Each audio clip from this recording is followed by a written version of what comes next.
All right, you have before you a copy of the written agenda and a little housekeeping before I open the floor for revision. As was referenced by the Chief Administrative Officer prior to the start of the meeting, some of you may have noticed Alderman Perkins is not in his normal seat tonight. He is on the phone that is seated in front of you. So that is a procedure that has been noticed, and Alderman Perkins will be joining us by phone tonight. Alderman Perkins, you still with us? Yes, sir, Mr. Mayor. Thank you.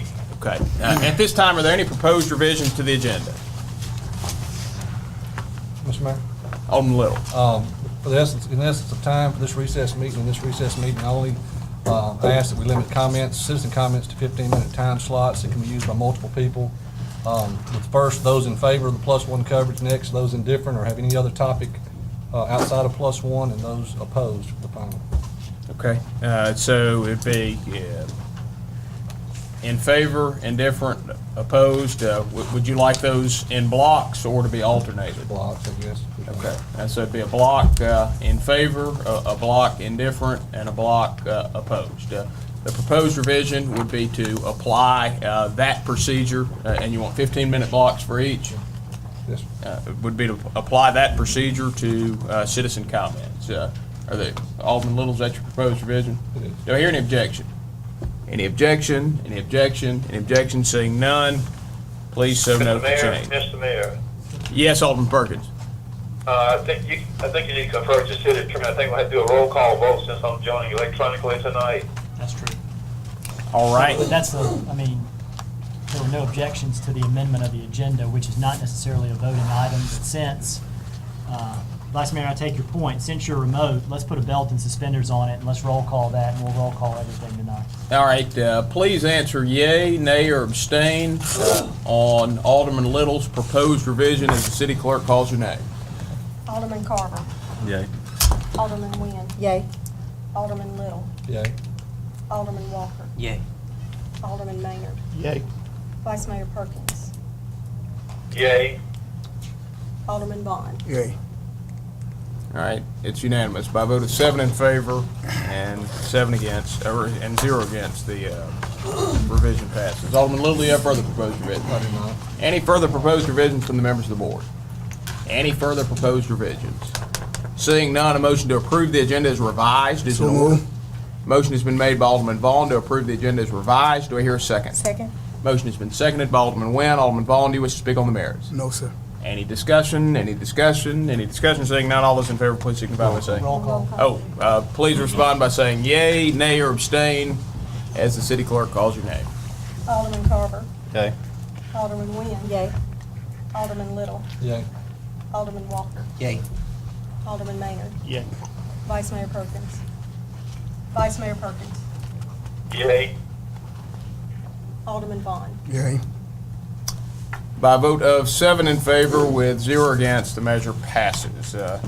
You now have before you the approval of the consent agenda, which I would usually take without objection, but under the rules for teleconference of a meeting, we'll, without any discussion, have a roll call vote on the approval of the consent agenda. Please answer yay, nay, or abstain as the city clerk calls your name on the consent agenda. Alderman Carver. Yay. Alderman Nguyen. Yay. Alderman Little. Yay. Alderman Walker. Yay. Alderman Maynard. Yay. Vice Mayor Perkins. Yay. Alderman Vaughn. Yay. By a vote of 7 in favor with 0 against, this measure passes. The next matter that you have before you is comments by the mayor and members of the Board of Alderman. I have no comments this evening. Are there any comments by the members of the board? Good Alderman evening, Webb. everyone. For the residents of Ward 2 and the residents of Starkville, as you can imagine, that on Friday, Maintain decorum. as you can imagine, on Friday, after the mayor noticed the media that he had issued a veto, I can tell you that I've received an abundance of calls, an abundance of emails regarding this issue, both for and against. I started trying to contact everyone on Friday, and after about 8 calls into it, it was best that I removed myself from it.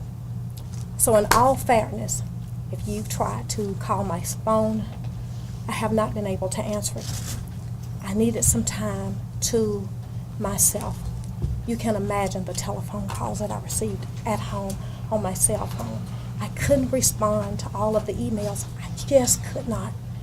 So again, I say, please forgive me.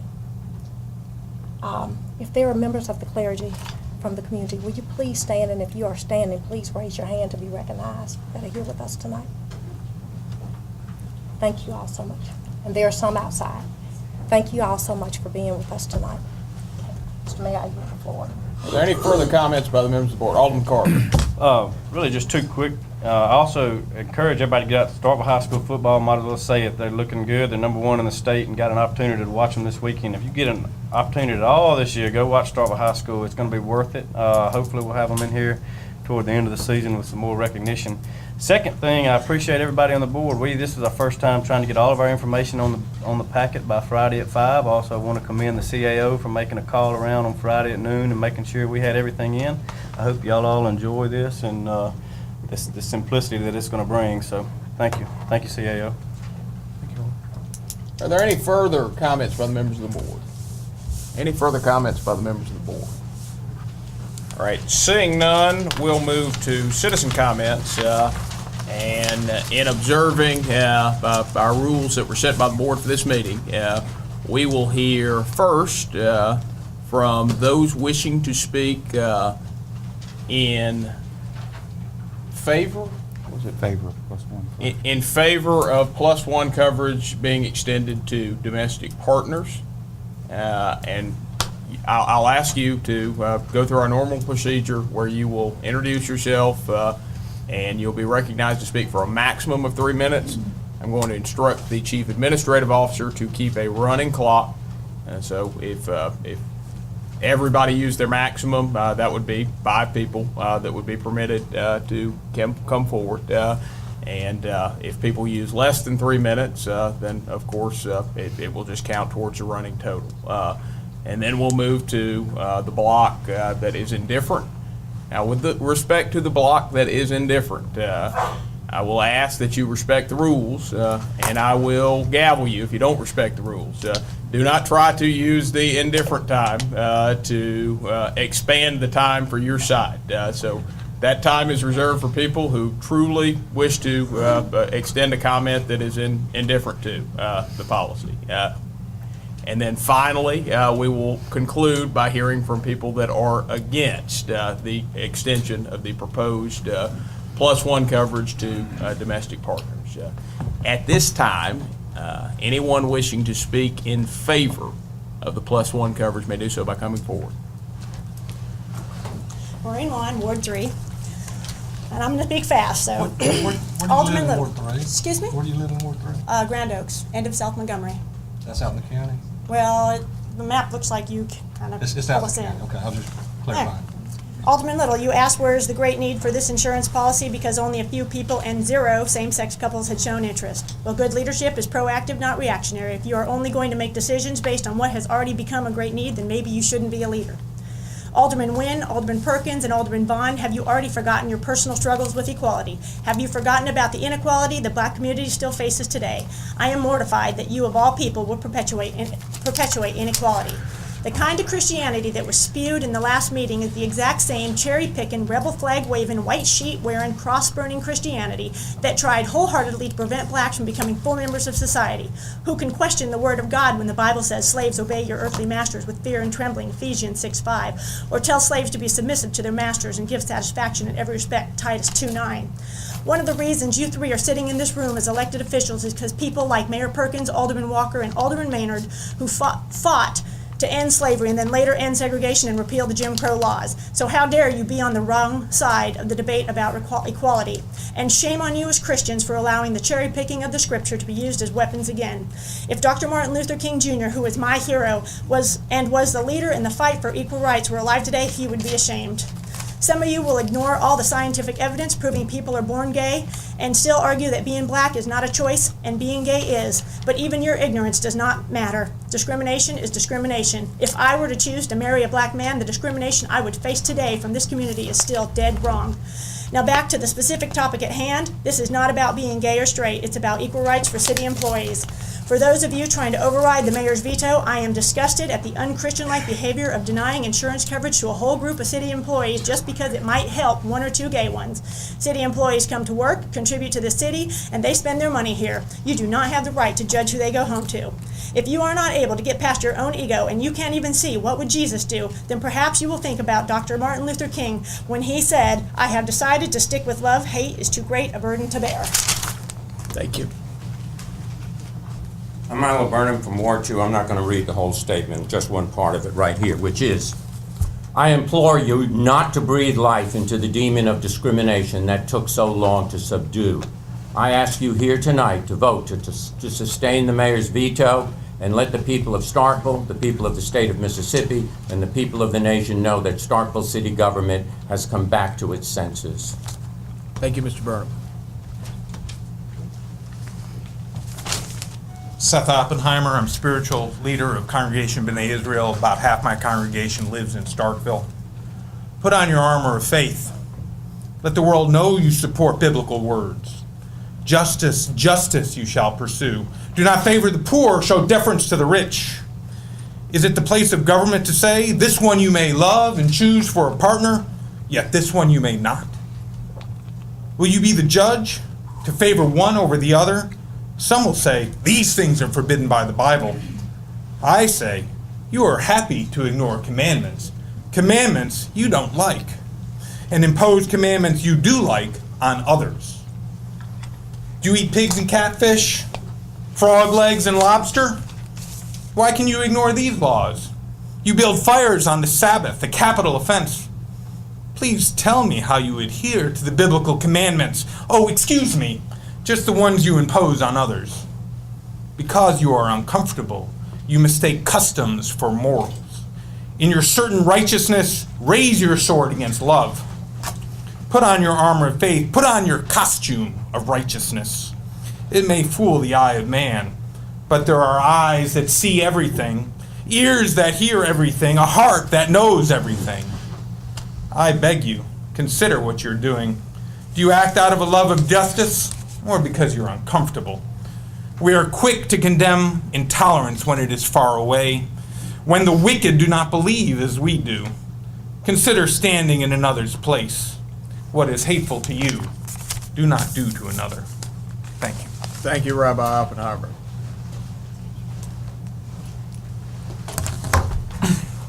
My name is Richard Fairchild. I'm a resident of Ward 2, and I will be a soon-to registered voter. I am a student at Mississippi State University, and the one thing I love about my university is that it is a global community. We have people from all over the world watching the city of Starkville, Mississippi's college town. And it bothers me that in January, there was so much celebration, there was so much praise over our anti-discrimination statement that the city passed. It really showed that our city was the light of progressivism. It showed that we were better than that city called Oxford. Well, when I was on my way to school last week, I was listening to NPR, and I was shocked to hear that there was an amendment to discriminate with our +1 insurance policy. And at first, I couldn't believe I was hearing what was on the radio. And so that's why I'm here tonight. I want to make sure that when I go home tonight, I don't want people to think of Starkville, Mississippi State University, the great state of Mississippi, and the South as this hick little town. I want our city to be known as the light that is shining its way towards the future. Thank you. Thank you, Mr. Fairchild. I'm Alice Carroll Caldwell, and I'm a proud citizen of this town since 1972. And I was so proud of you when you voted unanimously in favor of +1. As a teacher, I'd like to say 32 years of teaching, I gave many final exams. The students were given their information, they read it, they gave their answer. And you gave your answer as unanimous. You had the information. As a parent, I'd like to say that I have 2 children I'm very proud of. A boy who is straight and a girl who is openly gay. I would hope that if they worked for the city of Starkville, that they would both have the opportunity to have +1 insurance. You owe all of your employees that opportunity. Thank you. Thank you, Ms. Caldwell. Good evening, everyone. Thank you for the time to speak. My name is Ravi Perry. I spoke with you last week. I'll be brief today. I wanted to remind everyone what we already, of course, know, that this costs the city nothing additional. It's for the actual employees only, and it's up to the city employees to decide whether or not to actually take out the plan, and the insurance company is willing to provide it. So I think those are basic facts. So a few other things that I would just encourage us to think about is, this is obviously something that's very passionate for people, and there's a lot of outrage for the original unanimous decision that many of you made. But what I would like to ask is, where's the outrage about the fact that we have 75% of the reported HIV cases in Mississippi are African Americans? What are pastors and communities that are so vocal in the outrage about this issue doing about that? Where's the outrage about this is the state that has the 4th highest HIV infection rate in the nation? We are here right now in Mississippi, the poorest state in the nation, that I chose to move to and chose to move to this city, knowing these facts, to make an effort to make this city a better place. We have the 2nd highest unemployment rate in the country, and in Starkville, our median household income is $25,000, which is 12% less than, $12,000 less than the state average, and the state average is the worst median average in the entire country. Where's the outrage about that? That most of our citizens are poor, most of our citizens are undereducated, most of our citizens suffer from poor health outcomes. I hope that we can have as many people in this room today talk about those issues in their churches, in their communities, and here in the city of Starkville Board of Alderman, as they are here today. Last fact I'll mention is that only 42% of Starkvillians are married. Thank you, Dr. Perry. Further comments? Good evening. My name is Michael Waldrop, and I spoke to you guys last week. So last week, as I sat back listening to both sides, especially those who were against me, there was something that I began to realize. We were losing sight of what this issue is about. This issue is not a religious issue. It's not. I don't care if you think that, you don't agree with me, or not that you believe that your Bible says that my life is wrong. I don't care.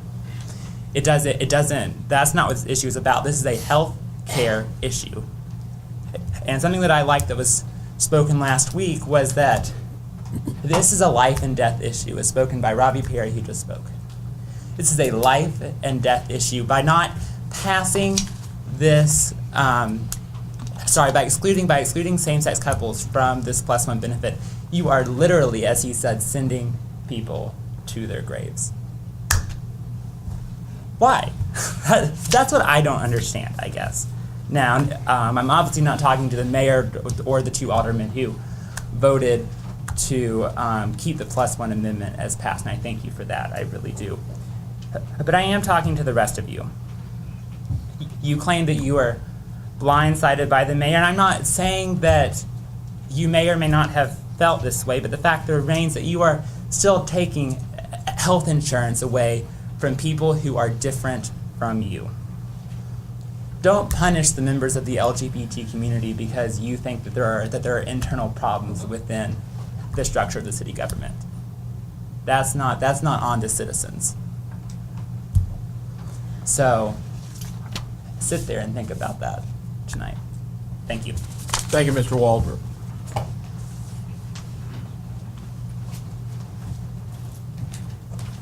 My name is Melissa Grimes, and I'm from Ward 2. I'm 25 years old, and when I was in school, we learned about the Civil Rights Movement. And after learning about all the great leaders and all the terrible things that happened during that, I went home and I asked my grandmother, Grandma, how could this have happened, and what did you do about it? I believe that in 30 years from now, kids are going to learn about the gay rights movement. They're going to learn about Stonewall Uprising. They're going to learn about Matthew Shepard. They're going to learn about how we had to fight for every single right, from the right to visit our partners in the hospital to the right to get insurance. And they're going to come home and say, how could this have happened? And what did you do about it? And here's what I'm going to say.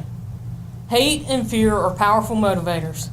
And a lot of good men and women stood up for their rights, and we did the right thing. And some of us lost our jobs because we were told we didn't deserve employment protection. And some of us lost our families because we were told don't come home again. And a lot of times we didn't feel safe. I was harassed. I was followed into restrooms. I had my life threatened. I had men tell me they would rape me and show me what a good man was. Some of us lost our lives. Some of us were tied to a fence and beaten to death in the middle of Wyoming, or bludgeoned to death with a hammer, or a million other terrible things. But we fought, and we did the right thing so your generation wouldn't have to, so you wouldn't have to go through that. So what are y'all going to say? I had the chance to do the right thing, but I was afraid. I was afraid I wouldn't get reelected. I was afraid of what the newspapers would say. I was afraid somebody might think I was gay. Or I had the chance to do the right thing, and I did. We all leave a legacy behind, good or bad, big or small, no matter how insignificant you think you are. I want you to take a look behind me at these men and women wearing maroon tonight. That's what courage looks like. Some of them could lose their jobs for being here. Some of them don't feel safe. A lot of them will not walk out of this building tonight alone because they do not feel safe. But they're here, and that's what courage looks like. So what are you going to do? What are you going to say when your grandchild comes to you and say, Grandma, Grandpa, how could this have happened? And what did you do about it? Thank you, Ms. Grimes. Further comments in favor of +1 extending the domestic partner? 2 minutes left. Yeah, there's only 2 minutes remaining out of the total block. I quickly. My name is Patty Lathan. I'm a resident of Ward 5. I am a daughter. I am a granddaughter. I am a racquetball player. I'm a veterinarian. I am a football lover. I am a teacher. I don't know if I mentioned that already. I am an aunt. I have 2 adorable little, well, one niece and one nephew, which probably the most controversial thing here is I think they're probably the cutest of everybody's. But I also am in a Texas Aggie. I am, sorry, Laura. I am a friend of a lot of people. I love to watch basketball games. I get sick sometimes. I run into cows on Highway 25 occasionally and get injured from that. Or don't get injured for that because my CRV saved me. I am all of these things, and guess what? I'm a girlfriend, and I am attracted to women. And you know what? That's a minor detail. That is such a minor detail of everything we're discussing here. All those other things I am, all those other things I do. It's such a minor detail, and I would like to implore all of you guys to remember that everybody you're dealing with here is a human and a citizen of Mississippi and a citizen of Starkville. And that's what we want to be treated as, and that's it. I don't want to contribute to the separation of gay people, gay supporters, non-supporters and stuff. Please remember that we are all people, and let's treat us all as such. Thanks. Thank you, Ms. Latham. And there are 25 seconds remaining if anybody can have their comments aired in 25 seconds. Any further comments? All right, seeing none, we'll move to the indifferent block. If there's anyone who is honestly indifferent to this issue, please come forward now and have your piece heard.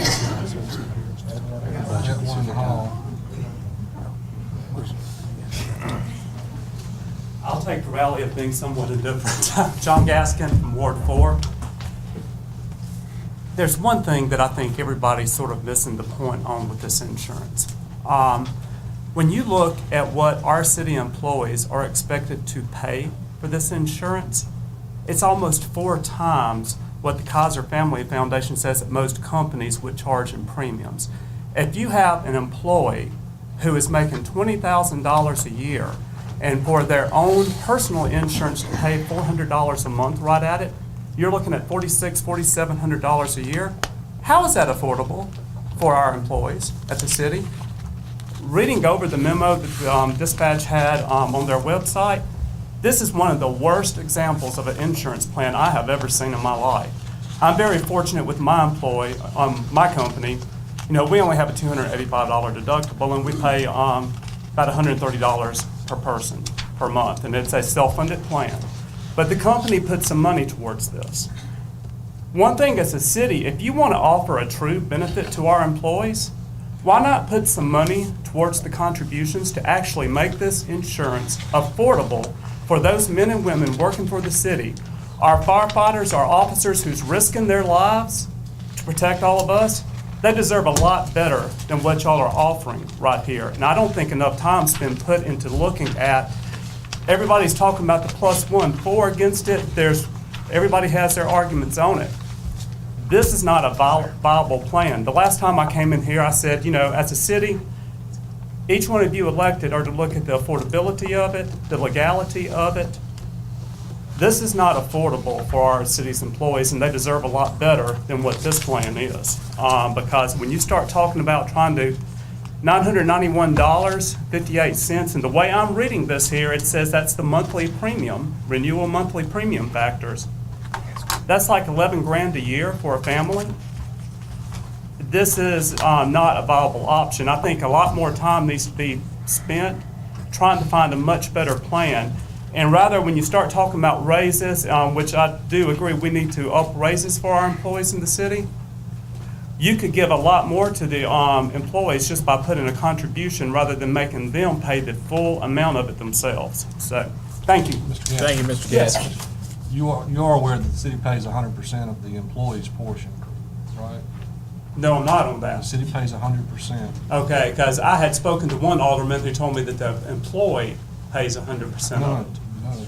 So, The city pays, for each employee, the city pays 100% of their premium. okay. Well, on that, I stuck my foot in my mouth. But, and I'm big enough to say that, but as long as that's the case, because the way I heard it and had one alderman explain it to me on the phone, I was like, that's not affordable for these men and women. So as long as you're paying 100% of that and it's not out of their pocket, then fine. I'll be the first to say I was wrong on that, but this is the way I understood it talking to an alderman. So it's my bad. Further comments indifferent to the +1 coverage? Hello, my name is Grant Ehringer, and I'm the pastor at Calvary Baptist Church here in Starkville.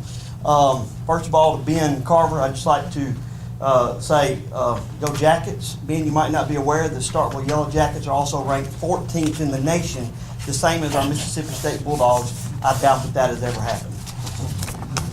I'm not indifferent to this issue, but I would like to make an indifferent comment. One thing that I learned at the last meeting, without question, is this fact, that our city aldermen, our officials who were chosen and who elected to represent us, were asked to vote in good confidence on something that was not presented in good confidence. And I don't know how you vote in good confidence for something that was clearly not presented in good confidence. In closing, as a pastor, I would like to make one more comment, and that is my hope that this issue does not drive us to hate one another. Thank you. Thank you, Pastor Arundel. Further citizen comments? Further comments indifferent to +1 coverage? Further comments indifferent to +1 coverage? All right, seeing none, we'll move to comments against +1 coverage extending to domestic partners. Please forgive me for speaking quickly. I'm Bill Hurd, Ward 4, and I speak in favor of overriding the mayor's veto. The suggestion that the greater compassion lies with the domestic partner insurance is a straw man and baseless, because anyone can get health insurance at competitive rates with no previous health questions asked, simply by calling an insurance agent or going to healthcare.gov, and no one can be refused or prorated. Therefore, the question is not availability or compassion. The question is, does the city have a compelling interest in offering and keeping up with health care for boyfriends, girlfriends, aunts, and uncles of city's employees. It's indisputable that the city cannot show that it has compelling interest in doing that, but the city does need a 4-tier policy for employees and their family. 2, each year an insurance company sets its rates based upon the previous year's claims and payouts. Thus, all insured in a group policy impact the following year's rates. Thus, the health care costs of a domestic partner will impact the following year's rates. Corporations and civil governments historically have assumed that risk in offering insurance to family members. Starkville does not have a compelling interest to assume that risk with domestic partners. 3, let's not be naive. The step of insurance for domestic partners and the resolution in January realistically are part of a larger long-term strategy supported by the HRC towards same-sex marriage. And if we move in this direction, it is just a matter of time before we hear, well, we're already treating domestic partnerships like family through our local governments. It therefore makes sense to codify these relationships by offering same-sex marriage. 4, where the city of Starkville has a compelling interest is in the welfare of its children. In a paper published in 2012 by the University of Wisconsin and Princeton University, we read, a growing literature reports the advantages of associated with living in a 2-parent family with children living with their married biological parents exhibiting better outcomes than children living with cohabitating biological parents or their biological mother and a married or cohabitating social father. The city government has an interest of linking children to an intact family formed by their biological and or adoptive parents, defined as a man and a woman. 5thly, the city of Starkville has a compelling interest in not tinkering with the ancient historical definition of a family. Last week it was said more than once, not all families look the same. Sure, but what seemed to be intimated was that some groups of people which are not families, we are now going to call families. The debate at its root is not about health insurance. Anyone can get health insurance. This debate is about redefining the family. And final 2 things. Ms. Wynn, I urge you please to vote to override the mayor's veto. And I'm truly sorry that someone threatened you by texting. You didn't say from which side, and it doesn't matter. We all denounce such behavior. And lastly, I want to say to the aldermen, I thank you so very much. To work full-time jobs, to be responsible for thick agendas with important details, and receive little remuneration is a noble work. Thank you. Thank you, Reverend Hurd. That was precisely 3 minutes.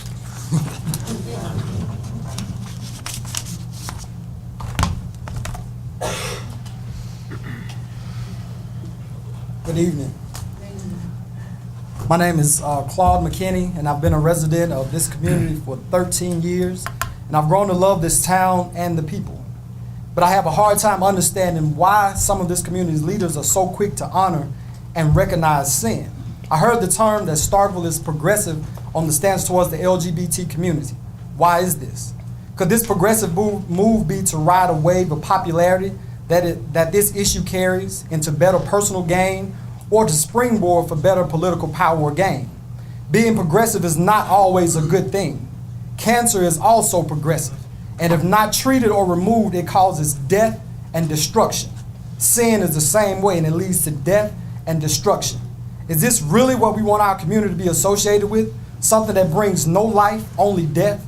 Around election time, our churches are filled with candidates seeking the churchgoers' vote. The candidate says they will be a voice for the people. The churchgoer votes come with the attachment that the candidate will stand for righteousness. And if this is not the case, the candidate is pimping the church for political gain. If this is the case, a new candidate who will stand for righteousness needs to occupy the position.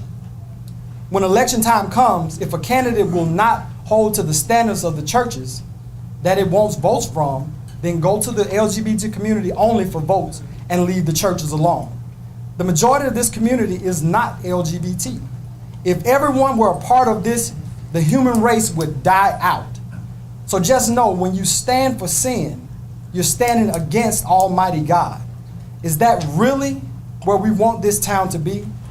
And I'd just like to add this, and being black and being gay are not the same thing. There's no comparison. Thank you, Mr. McKinney. Thomas Rogers, pastor of Joseph Creek MB Church, with living parishioners that live within the bounds of the city limit. I just want to say that it is not about the health care and insurance of our employees of the city. We have made this about 2 competing communities. The LGBT LGBT community has invaded the community of Starkville like all other cities, and with the agenda of overthrowing the voice of the people that live within the city. For we know that they are transient people, they come, go. And if you put in place a policy that's permanent, we as the citizens of Starkville have to live for the rest of our lives dealing with these policies that's made and created and put in place by those that are transient. For we know that the LGBT community has targeted states south in hopes of overthrowing their voice concerning marriage and family. We know that the only way to reproduce is to have one man, one woman together in relationship. And even in a heterosexual relationship that lacks covenant, I can't see it being the city's responsibility of providing such coverage. As was stated before, there are many other entities, insurance companies, that will cover those that are without the covenant. Thank you. Thank you, Pastor Rogers.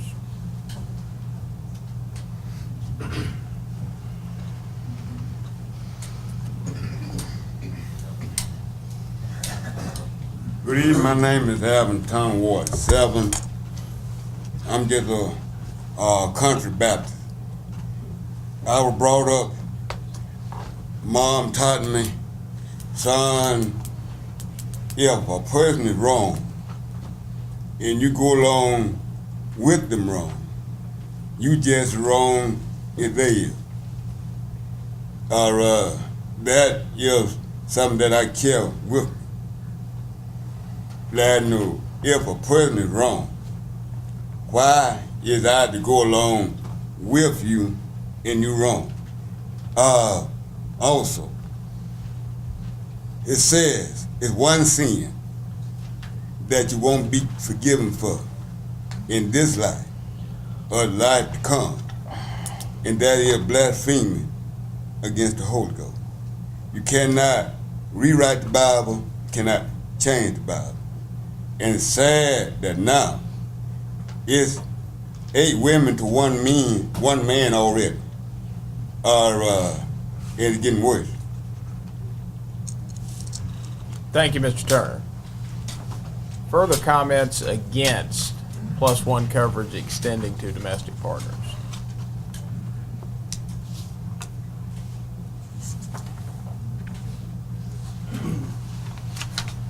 I'm Johnny Buckner from Ward 7. I shared last week.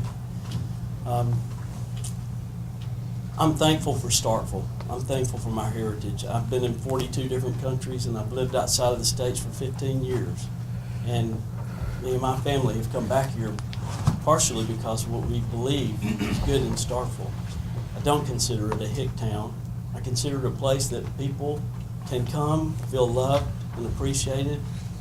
And even from some that, from both sides, I think last week I understood people saying that they have felt accepted here. I just want to remind us that a part of our heritage comes from our values that we've had in the South and here in Mississippi, in Starkville. And I believe part of that is from biblical values. Genesis says that God created man in his own image, that every person has the stamp of God on them. Therefore, we're supposed to love everybody. We do love everybody. And, I'm a pastor, but part of what I felt in this past week is that the discrimination is that because I'm a pastor, I really don't have any room to speak. I think that's wrong. I think healthy discussion is good for us to be able to share both sides like this, and I'm thankful for it. But I would say also that I want to remind you to stay true to the values that we have had here. I'm concerned about hidden agendas. I'm concerned about people that would bring things that they weren't forthright about before you Board of Alderman. We want to be able to stand with you. We want to serve you, and we want to promote love and acceptance across the city. But don't allow your values, our values, to be compromised. Thank you. Thank you, Pastor Buckner. Further comments against the extension of +1 coverage to domestic partners?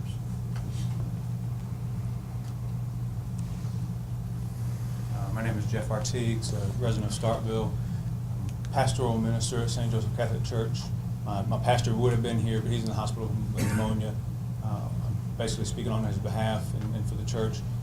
I don't have an emotional speech or anything like that, but just simply ask you to override the veto.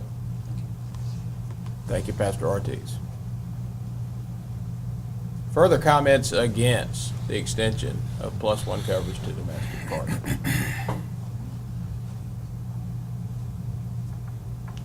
Any further comments against the extension of +1 coverage to domestic partners? All right, seeing none, we'll move to public appearances, and we have 2 public appearances scheduled tonight. Citizen comments aside, +1? Oh, you're right. General citizen comments, but we will adhere strictly to our rules. Yeah.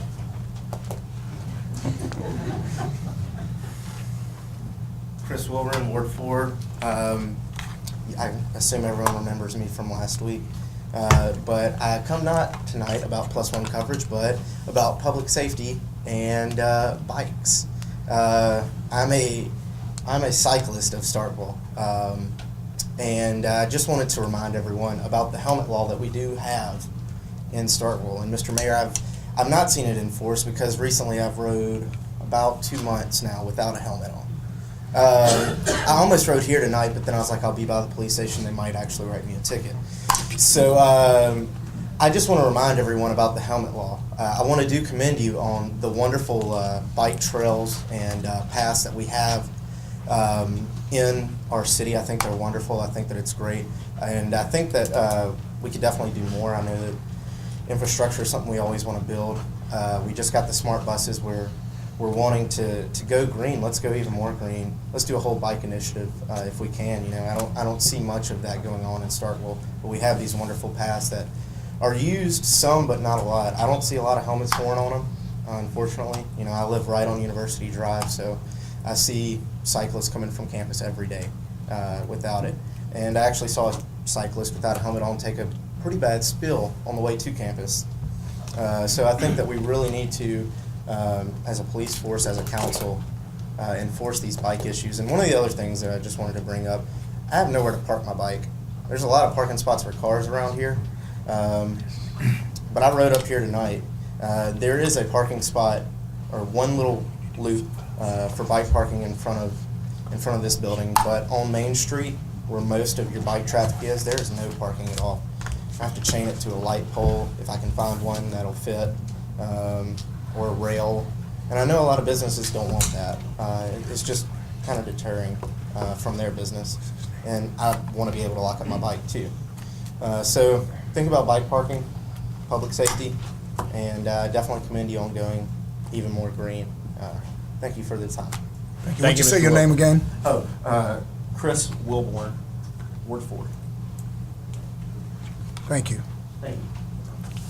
Further general citizen comments? Can I ask a question about that? As far as, I guess this is to the mayor and CAO, as far as on Main Street, you know, I know you got the parking for bikes behind the cafe and the walkway, but does that have anything, if you put bike racks out on Main Street, does that affect our sidewalk ordinance or any kind of Shouldn't, as long as there's obstruction? enough room for pedestrian traffic to accommodate. Alderman Walker? I think an alternative that you're seeing all over the country now is what's called a bike corral, which you're actually taking on the existing asphalt and putting something in there, and we have lots and lots of opportunity to do those kinds of things, and they're very inexpensive to do. And you are absolutely correct. Things that we have too few of in town are trash cans, bike parking, and things like that that really can improve everybody's quality of life. So absolutely, we need to try to find ways to make that happen. Alderman Sistrunk. Tonight,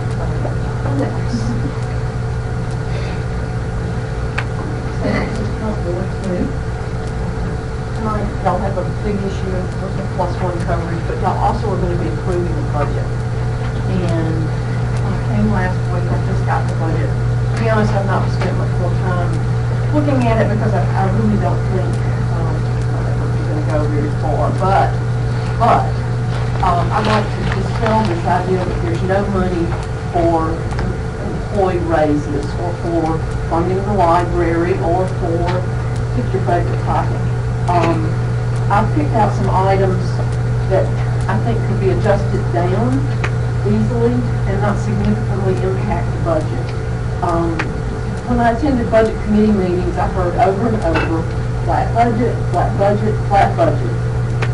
The police department's budget actually increased $128,000 this year, or it's proposed to increase. I say if you take 50% of that, $64,000, probably will make itself up with people turnover within the department over the course of the year. If you take 20% of the mayor's travel budget, $5,000. About a third of the mayor's office miscellaneous expenses, $7,500. About half of what's budgeted for Carver Drive, a project that's funded, is underway, and I'm not sure exactly, aside from the idea that there may be some overrides within the fiscal year 15 budget. Elections, unless somebody up there is going to tell me that y'all are vacating your office and we're going to have a special election next year, we probably don't need to budget anything for an election next year. The city clerk's office contract expenses have gone up. They're budgeted at the same rate they were last year, and I've taken 50% of the difference between what they've actually spent and what's budgeted. Contingency funds, cut that number down. That's the board's monies that they can use for things that come up, and there are always things that come up. That adds up to $136,000. Y'all can give the library a little extra money. You can fund an employee pay raise. How much of a pay raise would depend on when you want to make it effective. If you made it effective in March of next year, you could probably fund a 2 to 3% pay raise. But let's not pretend that there's no money for employee pay raises or for other projects. And speaking of hiding things from people, if y'all approve this budget as is, and suddenly 3 months into the next year, you've got money to buy Cabot's Bank, y'all have hidden something from the general public. Thank you all. Further general citizen comment. Do you have any further general citizen comment? Richard Fairchild, Ward Institute. I have a short comment. When it's raining at night on 182 and on University Drive, the asphalt is real fresh. So everything is super reflective. It's really hard to see red lines. So if something could be done, like look into getting reflectors for the street markings, that would be nice. Thank you, Mr. Fairchild. Further citizen comment? Any further general citizen comment? Any further citizen comment? All right, seeing none, we will now move to public appearances. Our first public appearance is by Pastor Burt Montgomery. Pastor Montgomery, you will have 10 minutes to make your presentation. Thank you. Mr. Mayor and Board of Aldermen, thank you for the time to speak tonight. In light of last week's meeting and given the number of things that have already been said tonight, I wish to speak to each of you as a Christian, as a person of faith, as an ordained Baptist minister and a pastor that has served in this community for 6 years now. For any of you and all of our guests who believe, as I do, in the separation of church and state, I beg your forgiveness and ask for your patience, because I believe it is imperative that we address a misrepresentation of the Christian message. Indeed, the larger Judeo-Christian tradition, as our rabbi friend Seth Oppenheimer pointed out, a misrepresentation that is being used as legislative stones to be hurled in judgment at our fellow citizens. First, we must get rid of this imaginary boogeyman that always gets caught up and brought up in any conversations that we have involving sexual orientation and the Christian faith. There simply is no Godzilla-type monster named the homosexual agenda that is coming to attack us Christians. My friend Renee and I have been friends for well over 20 years. When we met, she was the student president of the Baptist Student Union at Mississippi College. And when you're the Baptist student president of the Baptist Student Union at a Baptist college, you are gung-ho for Jesus. These 20 years later, she is still one of the most spirit-filled people I know. She loves Jesus, and she prays daily for God's will to be done on earth as it is in heaven. And I would put Renee up against any of the preachers in this room, myself included, in a Bible drill. She would win. Renee is married to a math professor at Millsaps College, and together they are very active, living out their Christian faith in the context of a Methodist congregation in Jackson. But Renee and her legally married spouse, Connie, would not be recognized as married in our state, nor if one of them worked for our city, would they be able to offer benefits to their spouse if this veto is overturned. But this isn't about my friends down in Jackson. This is about your friends and my friends, your neighbors and my neighbors, your family members and my family members, and yes, believe it or not, members of your congregations. I'm telling you about Renee and Connie because we've been presented with a false assumption that we must choose between our Christian faith and some abstract homosexual agenda. If we think of it that way, we are deaf and we are blind to the many devoted members of our Christian family who themselves identify as lesbian, gay, bisexual, or transgendered. My ministerial colleagues that are here tonight and I will be committing and do commit enormous sins if we refuse to love, to serve, and to recognize and respect our parishioners who have struggled or are struggling with their sexual and gender identity. All of our congregations, believe it or not, have someone privately who is having this struggle in the closet, maybe identifying closet-like as LGBT. And thank God for the few churches in town and our regional synagogue, which are free enough in God's grace that they welcome all people openly without forcing anyone to stay in any closet. Board of Alderman, when you are not voting against some nasty boogeyman out there. You are potentially voting against some of your own Christian brothers and sisters. And second, I wish to directly address the alderman who voted last week to restrict the +1 benefits. Ms. Wynn, at last week's meeting you spoke of all the reasons for the broader inclusion of +1 benefits for the right reasons. Because not everyone is a dad and a mom and 2 kids and a dog and a white picket fence. But then you abstained. That was a powerful moment in last week's meeting, but by abstaining, you gave the vote to those who were against it. Numerous times in the Bible, we are encouraged to be strong and courageous and be not afraid. And I ask you tonight to be strong and courageous and to not be afraid. Do not sacrifice your conscience or your heart that you spoke from so well last week to do what you know is right for everyone in your ward and all citizens in Starkville, Mr. Carver and Mr. Little. Just 50 years ago, our white Christian friends in Mississippi, my ministerial predecessors, made the mistake of reading the Bible literally and interpreting the literal meaning in the context of their time, in the context of their culture.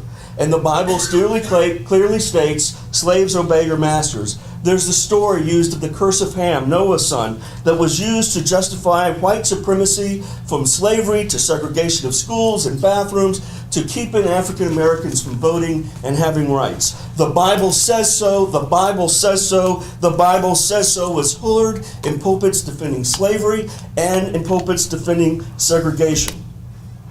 Ms. Wynn, Mr. Perkins, and Mr. Vaughn, I do not pretend to fully grasp the depths of the struggle for civil rights. I have always been white and a white male in the Protestant South. However, I would be happy to join each of you and any of my pastoral colleagues here tonight to study the sermons, the writings, the teachings, and the life of my favorite Baptist pastor and preacher, Reverend Martin Luther King Jr. I studied these works generally while a religion major in college. I studied them in depth as a seminary student. And for the past 25 years, I've returned time and time again to 3 of his books in particular, Why We Can't Wait, Stride Toward Freedom, and Strength to Love. And deep in my heart, I really do believe that it is in fully keeping with the spirit of Dr. King that he would say, and we could say today, that we long for the day when our children are not judged by what they do in the bedroom, but by the content of their character. I ask you to read the larger stories in the Bible, not just a picked one here and a picked verse there. And repeatedly in our Old Testament, God's children have to be reminded again and again where they came from, reminded again and again that they were once slaves in Egypt, that they were once aliens and foreigners in a strange land. And let us all remember, white and black, that it was not so long ago in this very state that the Bible was used to justify the oppression and exclusion of African Americans from the American promise of liberty and justice for all. And I thank God that our literal reading of the Bible 50 years ago did not stand, or we would all be white men sitting at this table this morning. Finally, I realize that some are still not going to be convinced, and they still are going to be convinced that there's a homosexual boogeyman coming to attack our Christian faith. So let me assure you for a minute, let me assume with you for a minute that there is this outside agitating force. And I wish to share with you from the Bible. Listen to what the Bible says. Listen to what our Lord Jesus Christ says we should do with those we perceive to be our enemies. If you love those who love you, what credit is that to you? For even sinners love those who love them. If you do good to those who do good to you, what credit is that to you? For even sinners do the same. If you lend to those who you expect to receive back from, what credit is that to you? Even sinners lend to sinners to receive something again, but love your enemies. Do good, lend and expect nothing in return. Then your reward will be great, and you will be called children of the Most High, for God is merciful both to the ungrateful and to the wicked. So be merciful, just as your Father is merciful. From Luke chapter 6, I urge you as a Christian to vote for the broadest definition of +1, regardless of religious beliefs, regardless of the sex lives or lack of sex lives, or regardless of anything else, because doing good to all of our fellow citizens in Starkville is what Jesus commands us to do. How do I know that? The Bible tells me so. And may God forgive us for making such a big show of what great Christians we are in the public arena, which is exactly what Jesus says not to do in the first place. Thank you. Thank you, Pastor Montgomery. Our second and final public appearance this evening is Pastor Joseph Stone. Pastor Stone, you'll have 10 minutes to make your presentation. Greetings, Mr. Mayor, Board of Alderman, citizens of Starkville. As the pastor of Second Baptist Church, I do not lend my voice to political issues lightly. However, I do agree with the comments made by Brother Bill Hurd on September 16, 2014, that the resolution supporting equality is highly problematic, it is heavy-handed, and it overreaches. In the preamble of the Declaration of Independence, our forefathers wrote, "We hold these truths to be self-evident that all men are created equal, that they are endowed by their Creator with certain inalienable rights, that among these are life, liberty, and the pursuit of happiness, that to secure these rights, governments are instituted among men deriving their just powers from the consent of the governed, that whenever any form of government becomes destructive of these ends, it is the right of the people to alter or abolish it and to institute new government, laying its foundation on such principles and organizing its powers in such form as to them shall seem most likely to affect their safety and happiness. Government exists because of the people, and not the people exist because of the government. When the government becomes destructive, the people have a right to alter or abolish. Because of the way the resolution was passed, it has caused a thread to hang from the garment of this great city. To not overturn the mayor's veto would be to pull the thread that ruins the garment. Starkville was a great place to live before its passage, and it will be a great city after it is rescinded. Furthermore, as a citizen and as the pastor of the oldest African American church in Starkville, that it has a rich history of fighting for the rights of others, I find it highly offensive that we throw around what Dr. Martin Luther King Jr. did and take what he did out of context. Not only that, as a pastor of such a great church that has so many acts of community service, that I and my parishioners will be deemed anathema, someone or something strongly disliked because of our convictions. I find that to be offensive. As much as Second Baptist Church has done for this community through the families of the Jones family, the Evans family, Dr. Douglas Connor, not only what we did in the past, but what we do now as a pastor. We donate to our schools. We help people not based on their color. We help people not based on their gender. We help people and we don't ask them what their sexual orientation is. And so for us to be considered an anathema because we stand true and hold true to certain convictions is absolutely wrong. Board of Aldermen, now that the issue has risen from the darkness into the light, I beseech you to listen to the persons that place you in your seat.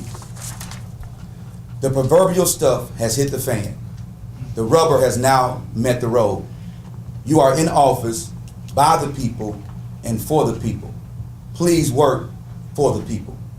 To rescind this resolution does not mean you nor I hate, nor do we fear. And it is offensive to me and many others that we're often accused of hating someone or that we're fearful of someone because we stand on our convictions.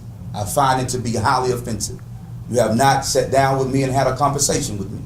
You have not checked my history and who I have dealt with. But because I have strong convictions about what I believe the Bible says and about what I believe the Bible holds to be true, I do believe that Jesus says to love your enemy. I believe that he gives grace and mercy.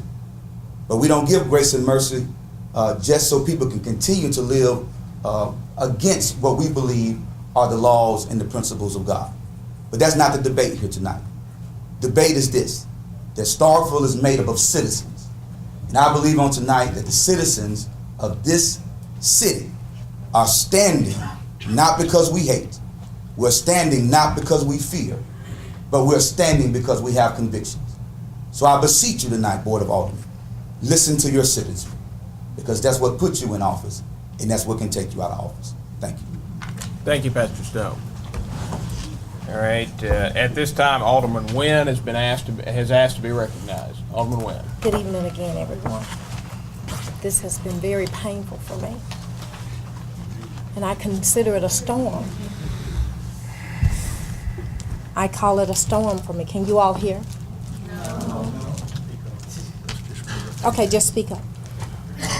On August the 6th, 2012, my brother, who lives in Phoenix City, Alabama, and I stood at the foot of my mother's bed at OCH Hospital. You all, that was a storm for me, because my mother was lying there, the woman who has nurtured me, to the person that I am today. And my brother and I were completely helpless. And the nurse came and got us at the wee hour in the morning, a little bit after 4:30, because they had timed it and knew when my mother would be expiring. That was a storm, standing there, holding my brother, who was 6'3", who was completely helpless. But I, being his older sister, I had to rise to the occasion for him and my sister, who is here tonight. That was a storm, and it still pains me. This also is a storm for me. I do not take my duties as alderman here lightly. I read my documents. When you all call me, I come running. I put down everything, and give it my all. Whether I'm at Starkville Manor with my grandmother, who's 87 years old, and I get a call from someone in my ward, I'm there. I give it my all for everybody. I do mean everybody. To the pastors that are here, let me say this. If any alderman solicited your support, whether it be for or against this, they were not forthcoming with you with some things that we've done as a board. Am I sad? I am. Because I don't think that we have been completely transparent with you all. I'm going to say it again. I take full responsibility. Alderman Carver, Alderman Wynn, Alderman Little, Alderman Walker, Alderman Maynard, Vice Mayor Perkins, and Alderman Vaughn. We did something for our city, and I'm going to tell you a little bit about it. Mr. Joel Clemens, will you please come to the front for me, please?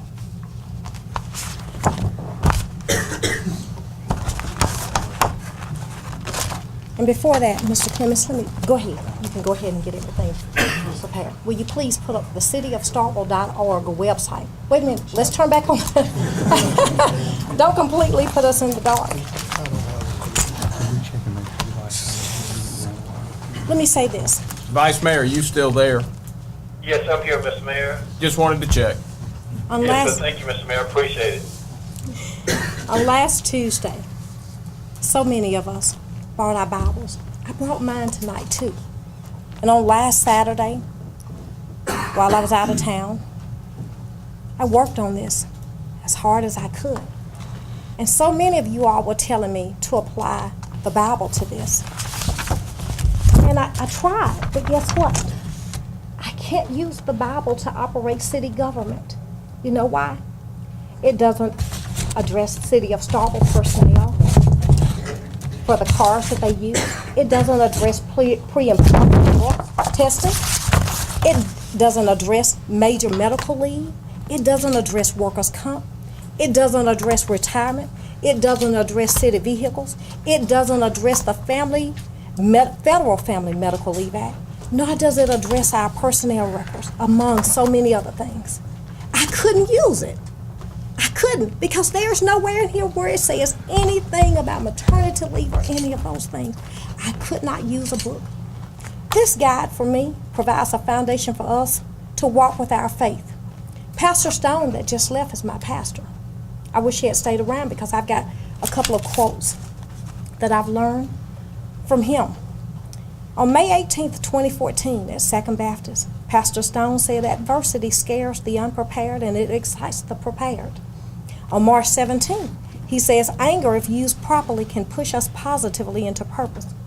On September 29th, 2013, he says, "You can have sight, but don't have vision." You all know what? That is an accurate description of the members of this board and the mayor, including me. I'll say it again. All 7 members, the mayor, the vice mayor, the rest of us aldermen, including me. We need to own what we've done. And the last something, sometimes you just need to be alone. This weekend, I have needed to be alone. I have not been healthy for anyone. My aunt, who is visiting our family from Missouri, who has not been here in a while, she's here. I haven't spent any time with her because I was not healthy enough to be around anybody or anything. This is how this has weighed on me. The telephone calls that I received and emails have been so unkind, but I've listened. No matter that you've talked about black people benefiting from this, no matter that you've said unkind words about the other side, you all +1 was never ever meant to be anything about a gay issue. Never was it meant to be. Were some things under the radar that we didn't look at documents or didn't see documents? Well, we can all point fingers. Let me move on. Mr. Clemens, will you go to agenda and minutes, please? Go to January 21st, 2013. And let me say this. This is our official city's website. Am I correct that this is the official city website, Mr. Mayor? You are. Okay? On our website, will you pull it up so that everyone can see it, Mr. Joe? Yes, ma'am.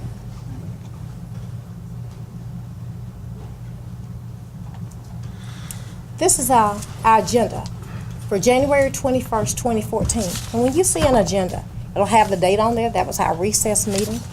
And then number 3 says approval of the official agenda. And there are times when things are placed on consent. As aldermen, we don't discuss it. They just placed on consent. Nothing is ever said about them. Everybody agrees. They're highlighted in yellow. You'll see some things highlighted in red. Will you forward that document to page 2 for me? On page 2, okay?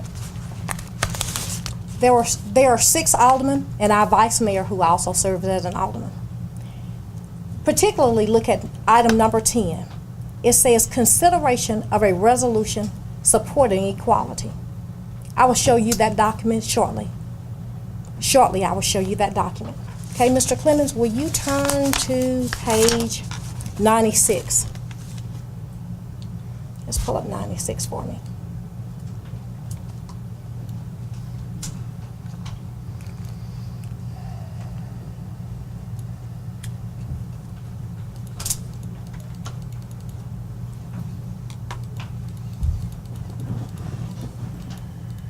Page 96. Page 96, I just wanted to show you that.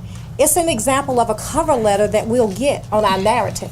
And that one you see that that's Mr. Kemp, who is the director's authorization on it. You'll look at the date up there for it. Doesn't have a date, but it goes with the date of this agenda packet, which would be January 21st. And down there at the bottom, it has requesting department, which would be the electric department. At the very bottom, it has staff recommendation. So it'll have a suggested motion for you. Okay? Mr. Clemens, will you go ahead and pull up page 94 for me? Hold this for me. Page 94. You all, this is a document that on January 21st, I, the vice mayor, the mayor, and all of the aldermen in this room, we approved it, put it on consent, went under the radar. Let me say it again. They knew what we were doing. We knew it. I'm certain that they must have known it. They read board packets. Not one alderman in this room, including me, said anything about it that Tuesday night if we disagreed with it. And let me read it to you. It says, whereas the city of Starkville believes that diversity is a critical component of a thriving, successful city, and that a commitment to diversity strengthens communities, deepen bonds between neighbors, and underlies the welcoming environment that makes Starkville a wonderful place to live and work. Whereas the city of Starkville believes that diversity supports economic competitiveness and facilitates job growth. Whereas the city of Starkville believes that discrimination on the basis of race, color, religion, national origin, sex, gender identity, and expression, age, marital status, sexual orientation, familial status, veteran status, disability, and source of income continues to occur in our world today. We hereby resolve the city of Starkville declares it a public policy of the city to respect the inherent worth of every person without regards to a person's race, color, religion, national origin, sex, gender identity, and expression, age, marital status, and sexual orientation, familial status, veteran status, disability, or source of income. And resolve, the city of Starkville further resolves that discrimination against a person on the basis of race, color, religion, national origin, sex, gender identity, expression, marital status, sexual orientation, familial status, veteran status, disability, or source of income to be the anathema to the public policy of the city of Starkville. Let me recap a couple of those words in here for you. Discrimination, respect, inherent work, every person, race, color, religion, national origin, sex, gender identity, expression, age, marital status, disability, sexual orientation, source of income, familial status, or veteran status. You all, when this document was in my packet,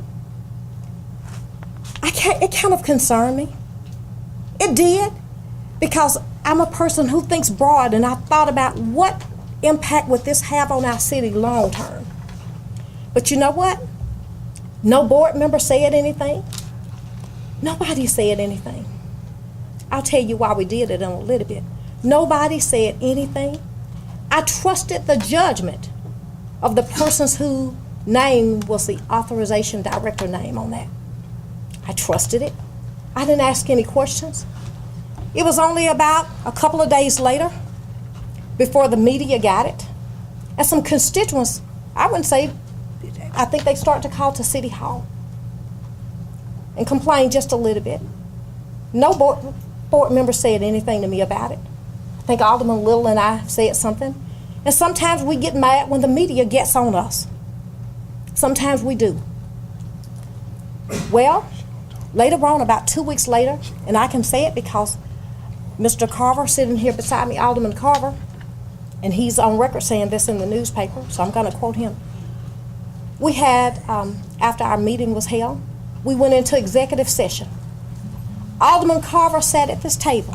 He told us, he said, y'all, I wasn't raised like this. I just don't support all this. And he mailed, I'm paraphrasing a little bit, said some more things. He said, I have a motion that I'd like to make. He made a motion to rescind this equality resolution. Not one member of the board, myself, Alderman Little, Alderman Walker, the mayor, Alderman Maynard, Vice Mayor Perkins, or Alderman Vaughn, we didn't open our mouth. You know why? I think we wanted this, and we know why we wanted it. You all know, they always say follow the money trail. I'm ashamed to say it. It's all about money. It's about federal dollars for our city. Just like everybody else wanted some of the federal dollars, we wanted some of them for Starkville too. I'm ashamed of what we have done. But you know what? Every alderman up here knew about it this weekend, but do you know what? Nobody said, wait a minute, you all, we passed an equality. Because guess what?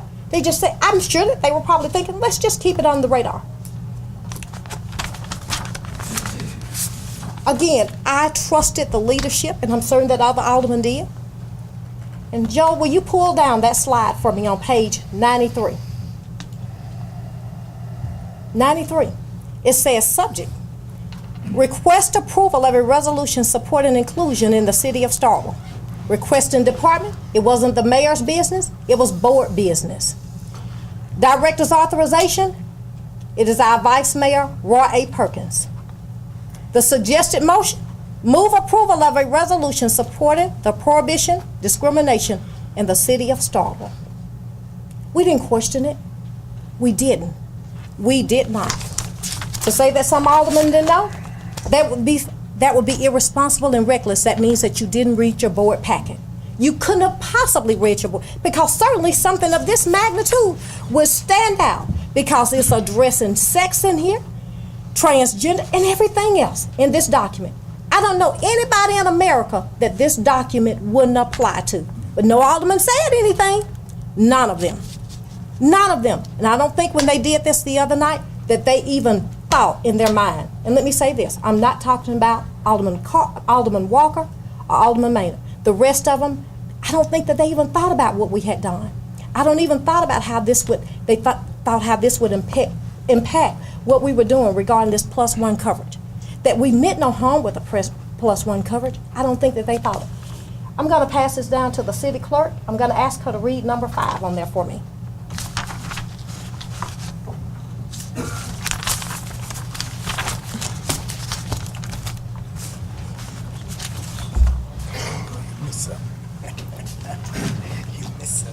Will you please read number 5 for me?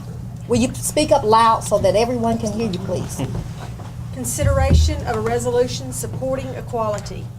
Upon the motion of Alderman Henry Vaughn Sr., duly seconded by Alderman Lisa Wynn, and adopted by the board to approve the January 21st, 2014 official agenda, and to accept items for consent, whereby the approval of the resolution supporting equality is enumerated, this consent item is therefore approved. Thank you, Ms. City Clerk. For any alderman to say that they didn't know, yes, they did. Yes, they did. This is about federal funds for our city. That's the reason it was done. And now to run from something else that is attached to it, we can't run. We have to have ownership in this. I took this out of our City of Starkville Personnel Manual, and it says, as a full-time or regular part-time employee, you are entitled to certain fringe benefits that are intended to provide security and a peace of mind to you and your family during our employment with the City of Starkville. That was very interesting. I had to spend an enormous amount of time on all of this weekend, but I always spend time on my board packets. And I encourage my other aldermen to do that the same. Board Attorney, will you please provide me with the definition of the word discrimination? Sure, and just to let everybody know the context, Alderman Wynn asked me to send her the legal definition of discrimination on Monday, and so I sent her what is in Black's Law Dictionary, Black's Law Dictionary is the definitive legal dictionary, and it defines discrimination in two ways. Number one, the effect of a law or established practice that confers privileges on a certain class or that denies privileges to a certain class because of race, age, sex, nationality, religion, or handicap. And it defines discrimination, secondly, as differential treatment, especially a failure to treat all persons equally when no reasonable distinction can be found between those favored and those not favored. Thank you. Just a moment, everyone.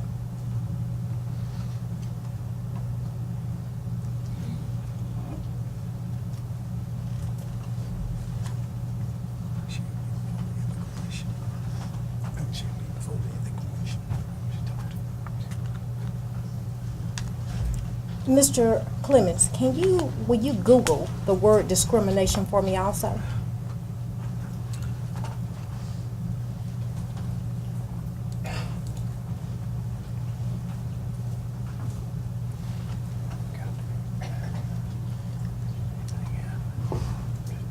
Okay, will you click on the first one that says discrimination free encyclopedia?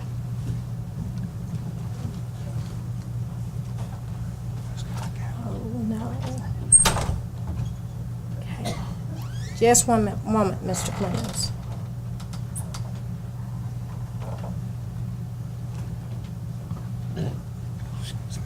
Let me just state for the record, Vice Mayor, the mayor has exited the restroom, or exited the room to go to the restroom. So, Vice Mayor, you've got the gavel. Okay. Did you hear me? Mr. Attorney. Yes, sir. Is the lady from Two done? No, I'm not. She's still talking. I just want you to know you've got the gavel, and I'll let you know when he comes in the room, okay? Okay, let's proceed. Let's go ahead. Okay. It's that word, and you all probably can't see it. Discrimination is action that denies social participation or human rights to categories of people based on prejudice. This includes treatment of an individual or group based on their actual or perceived membership in a certain group or social category in a way that is worse than the people are usually treated. It involves a group initial reaction or interaction, influencing the individual's actual behavior toward the group or the group leader, restricting members of one group from opportunities or privileges that are available to another group, leading to the exclusion of the individuals or entities based on logical or irrational decision making. Board Attorney, I have just a couple of questions for you. Okay. Is this the equality resolution for the city of Starkville? What you showed on the screen in Yes. the minutes, it is. Yes, it is. Okay. Who implemented this resolution? I don't know. Okay. Let me ask you this: if it is approved on our minutes and it is placed on consent, who implemented it? Well, I understand what you're saying now. The city did. Speaks to its minutes. Now, when you say the city, who is the governing body of the city? It's Board of Alderman. Okay. For the record, will you say that loud and clear? The Board of Alderman. Thank you. What does that document? Will you turn back to that document, Mr. Clemens, page 94 from the City of Starkville's website? What does that document address? Let me tell the Vice Mayor that the mayor's back in. Okay. Vice Mayor, the mayor has re-entered the room. Very well. The record will so reflect. Thank you. What does that document address? That resolution? Equality. Equality. What else else does it prohibit? Does it speak to? You know, I don't have a paper copy. Okay, I'll pass you mine down. Okay.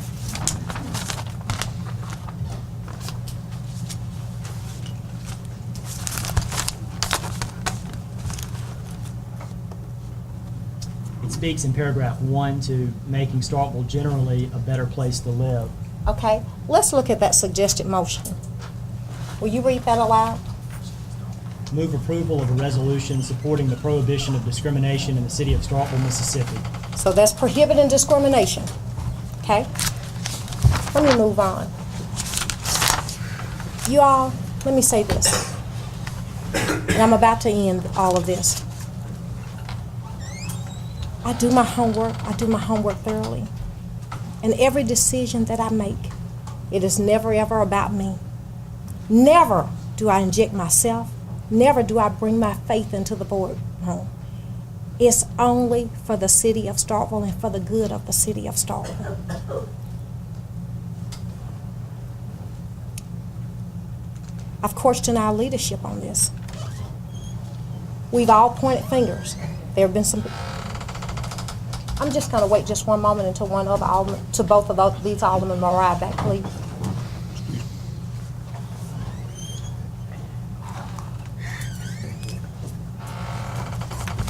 Alderman Little shouldn't be long.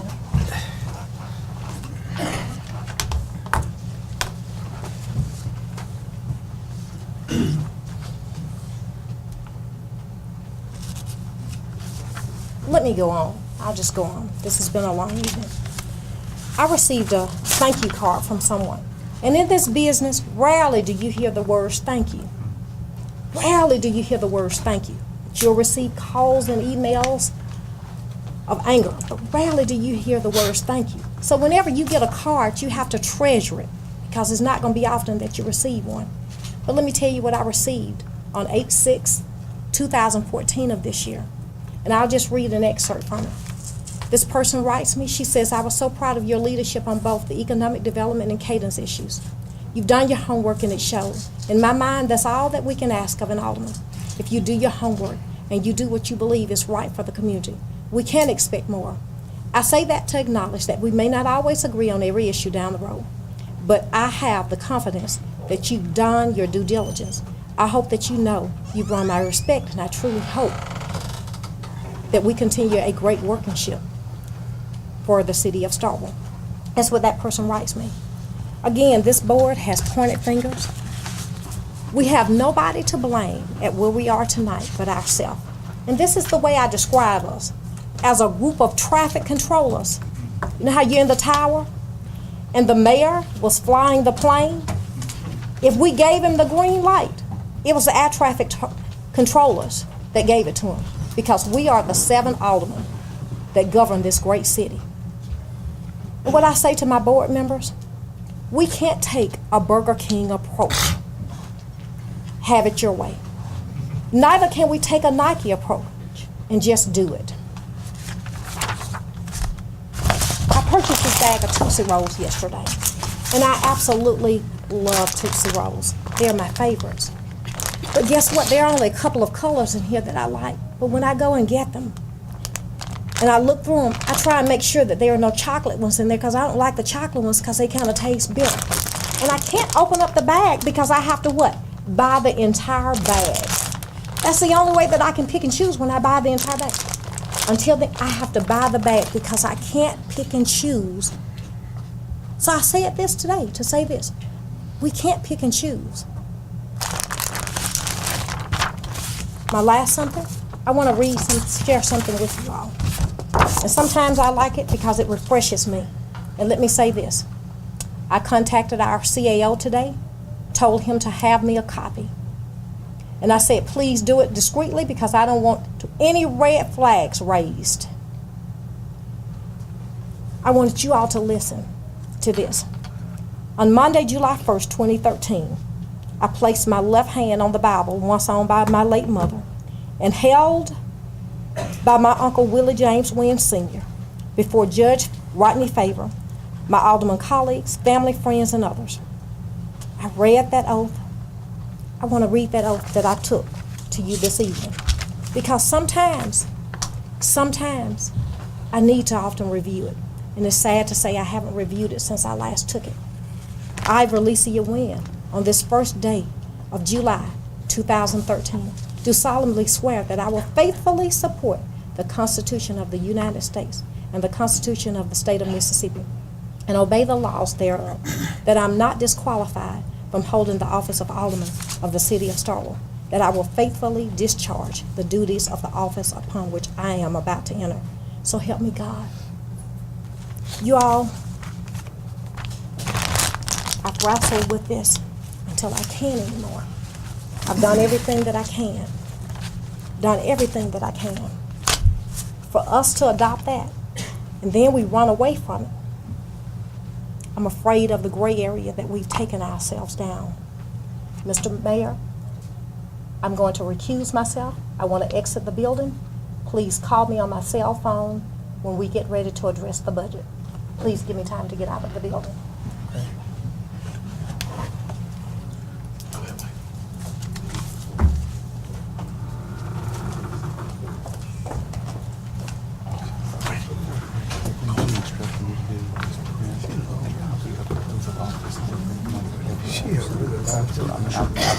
you don't mind, I'd like the board to understand. I know that. Sure. Mayor, I've got a couple questions. Yeah, go ahead. First of all, normally I have to recuse myself. My father was a fireman before he retired. What is the normal realm of recusal? I know we've all done it. It's normally when you have an employee, basically it has to be somebody with pecuniary benefit that works for the city. I mean, that's a normal practice of recusals, right? Mr. Attorney, would you like to speak to that? Yeah, the law is silent on mandating the recusing party for providing an explanation of a recusal, but you're correct that normally recusals take place in the context of a conflict or an ethical Mayor, I'm conflict. unable to hear anything. Hey, Mr. Attorney, could you speak up so the Vice Mayor can hear you? Sure. The law is silent on mandating somebody recusing themselves from specifying the reason for a recusal, but under normal circumstances, I think Alderman Carver stated it accurately that usually people recuse for some kind of conflict or ethical consideration. Thank you. Secondly, if she's not here and the vote goes... Mr. Mayor, have you heard? You may. Well, actually, Alderman Carver has the floor. When he yields, you may be heard. Alderman Carver. If the vote stays the same, and I suspect it will, would that be enough to override the veto? No, recusals don't count toward the 2/3 majority necessary to override. Okay, got one more comment. So I think we already know how the vote's going to go, but I want to say these comments. I started doing a little investigative reporting before this, and the most disturbing thing from the start, and the gentleman said it's not an LGBT matter. It's not. It's more of a health insurance coverage and the legal definition of a marriage in the state of Mississippi, and this goes for common law spouse definition as well as a homosexual couple. So all that being said, again, I thought it was twofold. It's not an LGBT issue. This is an opportunity for the LGBT community to come in and address their issue through another subject matter. So second thing was the issue of I felt like I was being lied to as an elected official. And my thing back to that is, Mayor, I brought copies, but why did you and Taylor, you keep saying like you didn't know about the HRC and the press releases and things like that, but why did y'all attend and why was all your travel reimbursed by the HRC when you went to Washington earlier this year? I've never made any bones about that, Alderman Carver, and I told you exactly what happened with the HRC press release. We received an inquiry from them late in the week before they ran a press release. And my instruction to the Chief Administrative Officer was tell them they do not need to run that press release. Because my concern was it was going to make something that was not an LGBT issue an LGBT issue. Now, he did not get a chance to talk to them that day on the phone. The press release ran the next morning. Had I any inkling that HRC was going to run a press release the next morning, you can bet having the Chief Administrative Officer talk to them that instant would have been the top priority. But Alderman, I make no bones about the fact that HRC does good work, and I don't mind speaking with representatives from the organization. And if representatives from the organization ask me to come and speak with them, then I'm glad to tell our story about what's happening in the city of Starkville, and that is part of my responsibility as mayor of this city. So you went to speak at the HRC, and I've called down the board, and correct me if I'm wrong, did anybody know that that the mayor and the CAO attended this conference? At the time, did we have any prior knowledge of it? I've made the call. I haven't had anybody on the board say, and that's what I've got a problem with is, in your official capacity as the mayor, what role did you play? Did you go as an attendee, or you were a speaker? It was after we passed the equality resolution, they asked me to come and address their board. So I did. What was the And it should subject be matter? noted that 9 additional Mississippi municipalities have passed a similar equality resolution after Starkville. Well, I didn't agree with the first one, so. I understand. Yeah. Okay, we know that, but I mean, that's what I have issues with. How many days did you stay? The reimbursement, I guess, at the end of the day, we know that's been paid by HRC. None of the constituents knew about it. I didn't know about it. As an elected official, y'all didn't know about it. Alderman, do I ordinarily tell you anytime I travel? We don't know where y'all go. We don't. As a board, nobody really knows where y'all go and where you travel. Often by accident or design, that's a great point. I feel like I'm often left out, and I think it's starting to be more board members by either accident or design, maybe because I'll stand up for something. I'm not told what y'all do on a daily basis. A lot of times, like this bank acquisition down here, we find out toward the end, a lot of time. municipal complex comes down to the very end when I find out things, maybe I will stand up. So yeah, that's a good point. You don't tell us. You speak about transparency, and back to that, and I'm just telling you, I feel like that. I don't feel like it's very transparent. I think it's going to get that way. That's back to my main thing about all this is the way it went down. If if there was a relationship between you and the HRC enough for them to fund your travel there and for you to speak on behalf of the city, I think we need to know about it, beforehand. Let us know beforehand if that's what you're going to go. And we spoke that week. I mean, you could have mentioned it in casual conversation. And Alderman, I have absolutely nothing to hide. Had there been a reason to mention it to you, I more than certainly would have mentioned it to you. Well, I appreciate that. Thank you. I yield the floor. All right, Mr. Mayor, I'm seeking recognition. All right, yes, Vice Mayor Perkins. Mr. City Attorney, the phone went out on me. Tell me what was the discussion that led up to your mentioning about recusal. What brought that about? Alderman Carver asked me a question about it. Okay, tell me what was said. I didn't hear that. What was said about recusal? The question or what I said about recusal? In other words, I thought I heard something about that. It wasn't clear. Did someone mention about recusing or what was said? Alderman Carver asked me what is the normal context of a recusal, and he prefaced it by saying that isn't it normally a conflict or an ethical situation, I'm paraphrasing, and I said that's normally the case, although the law is silent on mandating an alderman from specifying a reason for recusal. Okay, go ahead. I did not hear that clearly on the phone. Very good. Thank you, Mr. Attorney. Yes, sir. All right, I'm going to speak for a little bit now. I'm going to have the floor, and then I will reopen it for the board. This was something I debated doing because I have been accused, and the chief administrative officer has been accused numerous times of misleading or even lying to the board, and I have not misled any of you. I certainly have not lied to any of you. But I recognize y'all can continue saying you were misled or you were lied to, and I can keep denying it, and it's just two people talking. So let's go ahead and get all the facts on the table. And the best way I know to do that is let's do a full review of what happened on September 2nd, 2014, when the +1 coverage was adopted. So what I'm going to do is I'm going to show you the 7-minute discussion that the board had prior to unanimously adopting the +1 coverage. Mr. Clements, could you roll the tape?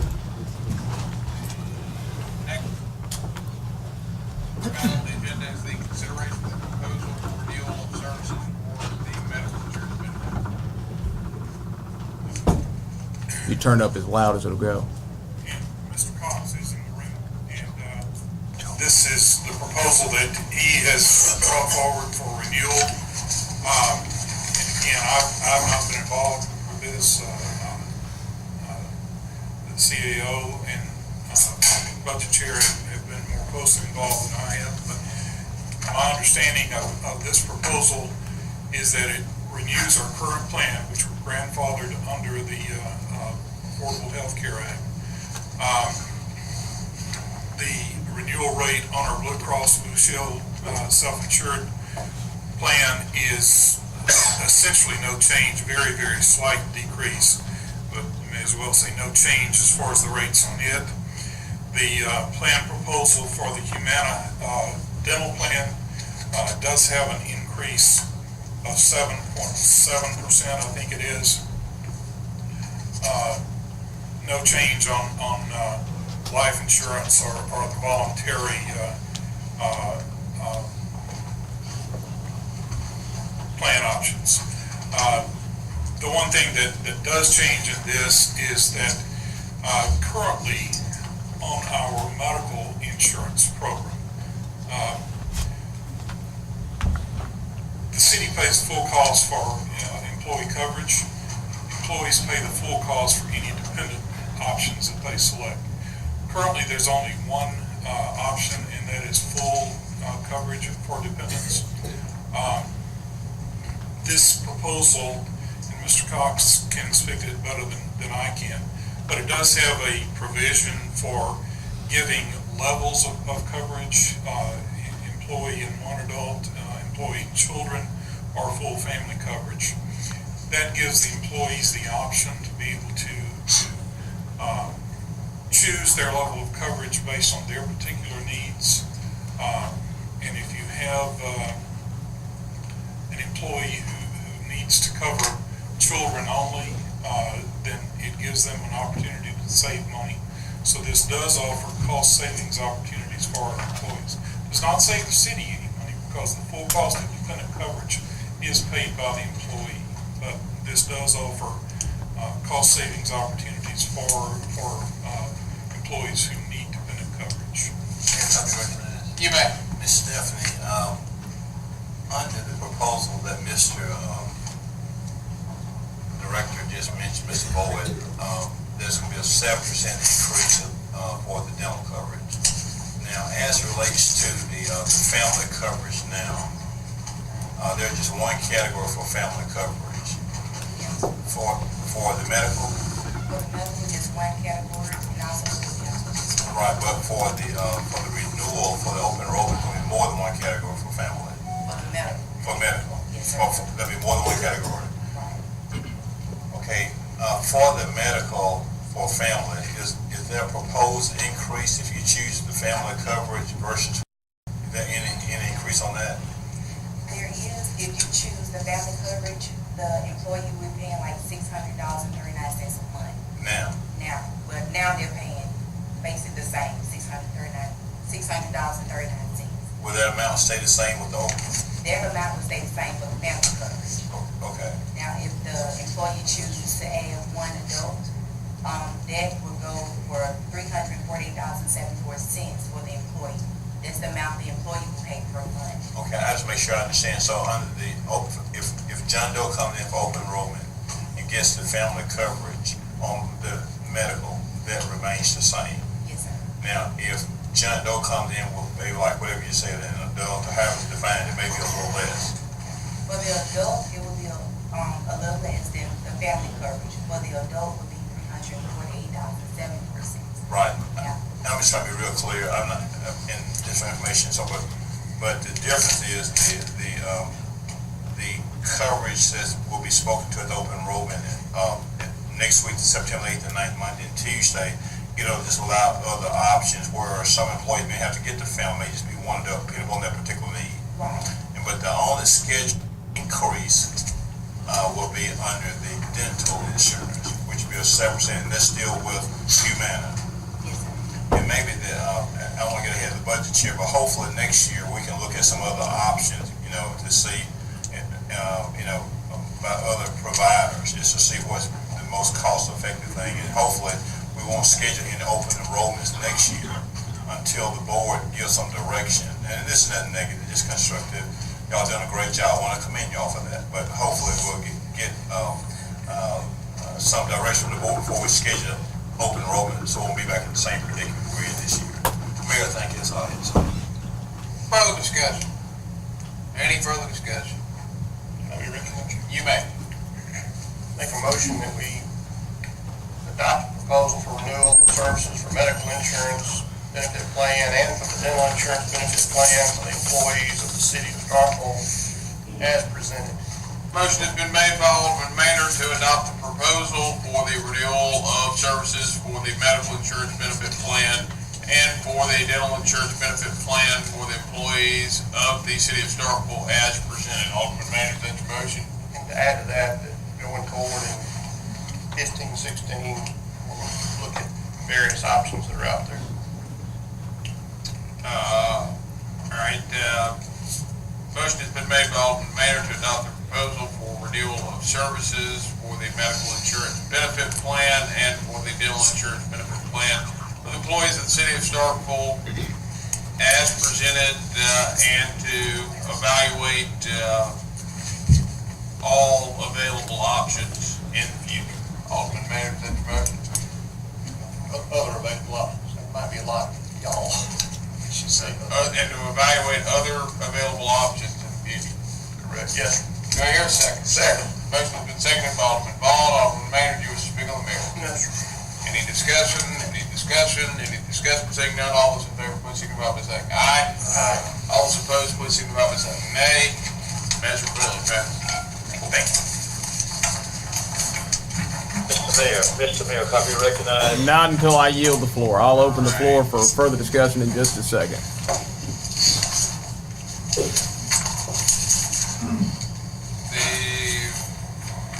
That's it, I think. Now, that is a 7-minute discussion on the insurance policy. During that discussion, the term +1 adult specifically is used numerous times by both members of the staff and members of the Board of Alderman. On at least 5 separate occasions, the term +1 adult specifically is utilized.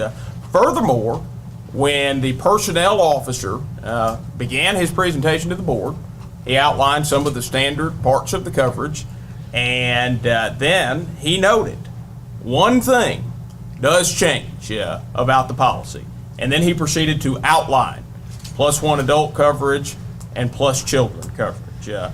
Furthermore, there was one alderman that decided to engage the personnel officer and delve into it a little bit more. And Vice Mayor Perkins, in an exchange, says at one point, whatever you say, an adult, however you define it. He goes on later in the exchange to say, may just be one adult, depending on their particular need. Now, all of those statements need to be viewed in context of what the board was looking at. This is the document the board was looking at.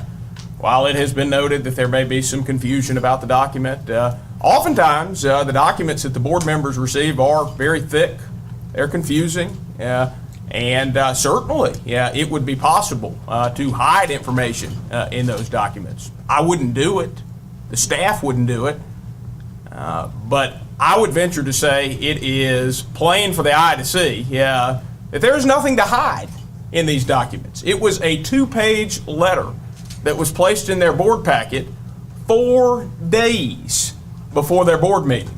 So for 4 days, and actually only the first page of this outlines the medical coverage. So they had 4 days to review this document, which has in all capital letters the term +1 adult, and also domestic partner dependent eligibility, the very subject that we are discussing here tonight. Then they had a very open and honest exchange with the personnel officer. They were notified that the insurance rep was in the room if they had any further questions they would like to ask. It was highlighted for them that this particular type of coverage, which was referred to throughout the discussion as +1 adult coverage, was the only significant change in the policy. I called for discussion numerous times. A motion was made, no discussion was had, and the policy was approved. Now, their theories can abound as to why board members changed their position after that. Some may have felt constituent pressure. Some may not have fully realized who all the coverage would extend to. I will say this, on either of those accounts, you have nobody to blame but yourself. Nobody misled you. Nobody hid anything from you. And to say so is insulting.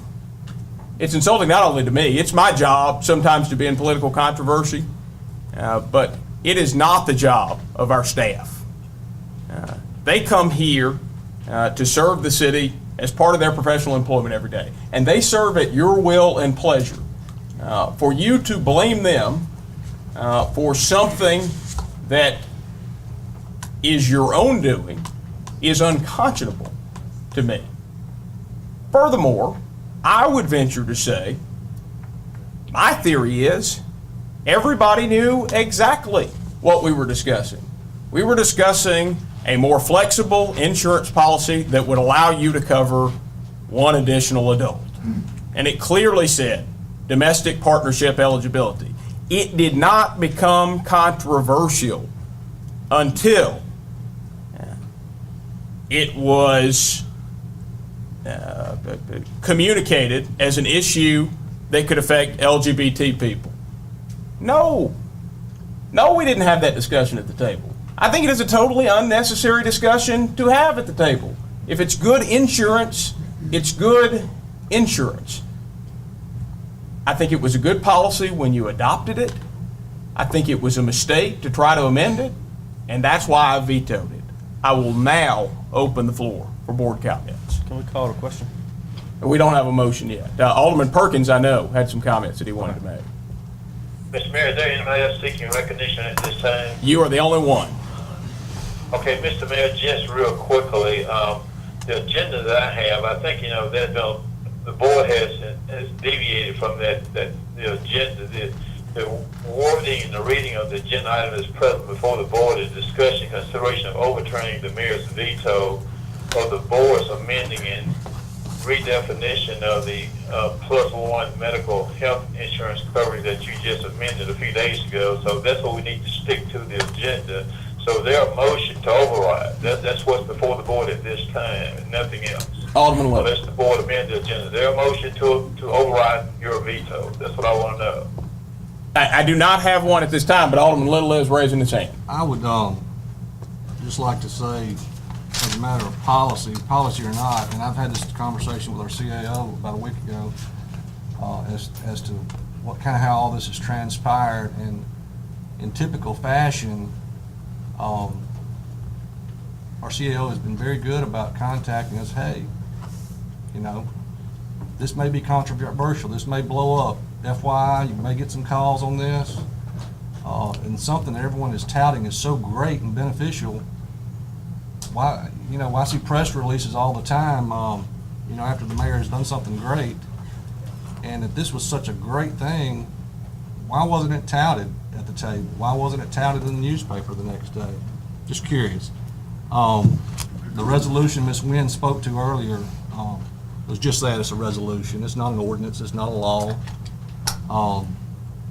And she spoke to about money, grants, how we were told some kind of rating, and if we approve the resolution, we'll get some favoritism in grant opportunities, and it would place us above some of the other cities, supposedly. And I felt like I sold my soul out after that was over with. And I've told several constituents, a couple of them today, I said, if I had a redo on it, bring it. But I felt like I sold my soul and my values on that for the almighty dollar. Again, the resolution's not a law. And Mr. City Attorney, last time I checked, the Mississippi Constitution is our governing law in Mississippi, in the great state of Mississippi. Is that correct? That and the Mississippi Code, yes, sir. It's my desire to follow the Mississippi law. And with that, I move pursuant to Mississippi Code, Section 21-3-15, to override the mayor's veto dated September 19, 2014, related to the Starkville Board of Alderman's vote on September 16, 2014, to amend the employee +1 adult coverage provision under the city's medical insurance benefit plan to include coverage for only legally married spouses as defined in Article 14, Section 263A of the Mississippi Constitution.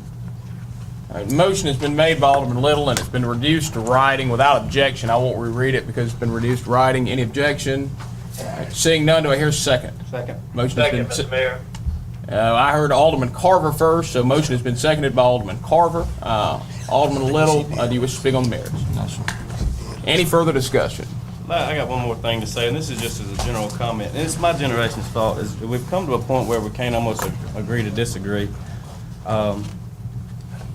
It seems like nowadays you can say anything you want to about anybody, put LOL behind it, or just kidding. You can go make fake Twitter accounts, and it's one of those things. I've been discriminated. Well, I've been discriminated against, but it doesn't make me mad.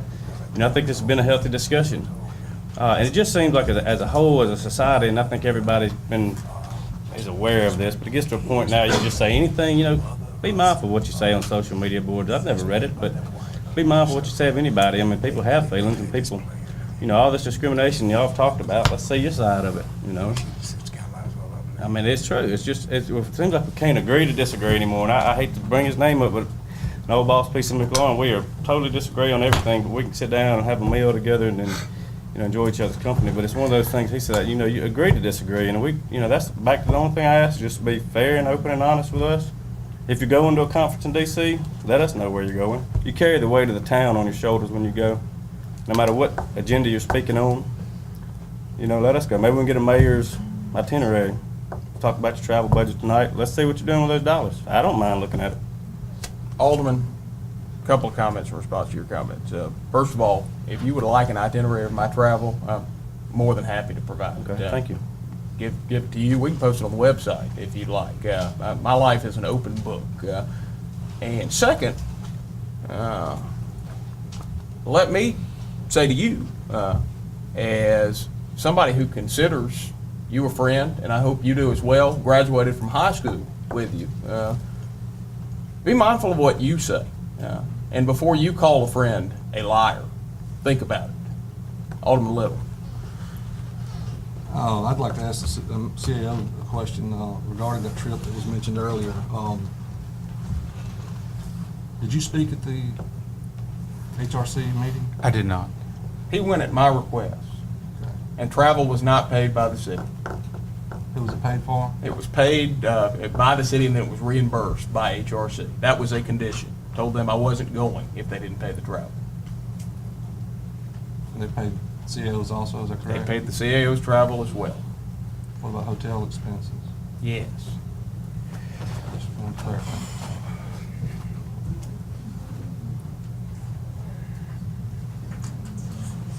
I yield the floor.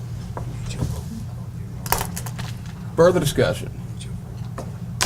Any further discussion? Any further discussion? Any further discussion? Seeing none, please answer yay, nay, or abstain when the city clerk calls your name. Alderman Carver. Yay.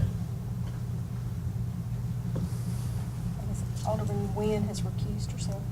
Alderman Little. Yay. Mayor, I could not hear the roll call vote. What did the lady from 2 vote? She has. He didn't know She has recused herself, and she has announced it. Okay, well, that's what I was asking the city Alderman- attorney. I didn't hear that part, city attorney. That was the question I was asking you earlier. All right. I'll ask the city clerk to start again, and could you please announce Alderman Nguyen's recusal when you get to her place? Alderman Carver. Yay. Alderman Nguyen has recused herself from the meeting. Alderman Little. Yay. Alderman Walker. Nay. Alderman Maynard. Nay. Vice Mayor Perkins. Yay. And Alderman Vaughn. Yay. 4 yay, 2 nay, and 1 recusal. By a vote of 4 in favor with 2 against and 1 recusal, the veto is not overridden. Is that correct? That's correct. All right. Can I ask you a question, Mayor? Will Alderman Nguyen be called back in for the budget vote? She asked me to call her. I would recommend that we take a brief recess without objection. Any objection? Seeing none, stand in brief recess.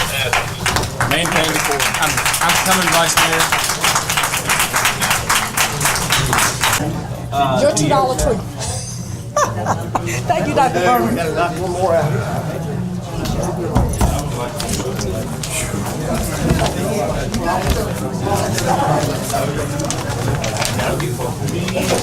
I can shave my head. I've been Kojak. Hello.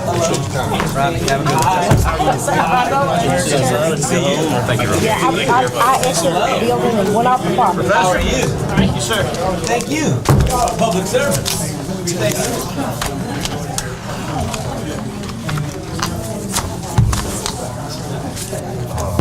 We need to get to the point where we're not having these meetings. I've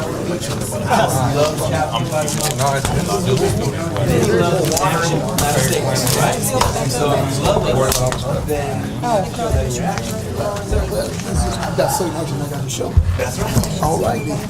There's certain ways I have to show that. Meeting will come back to order. You now have before you. Confirm the Vice Mayor's with us. Vice Mayor, are you with us? I'm with you. Mr. Mayor, may I be recognized? You may.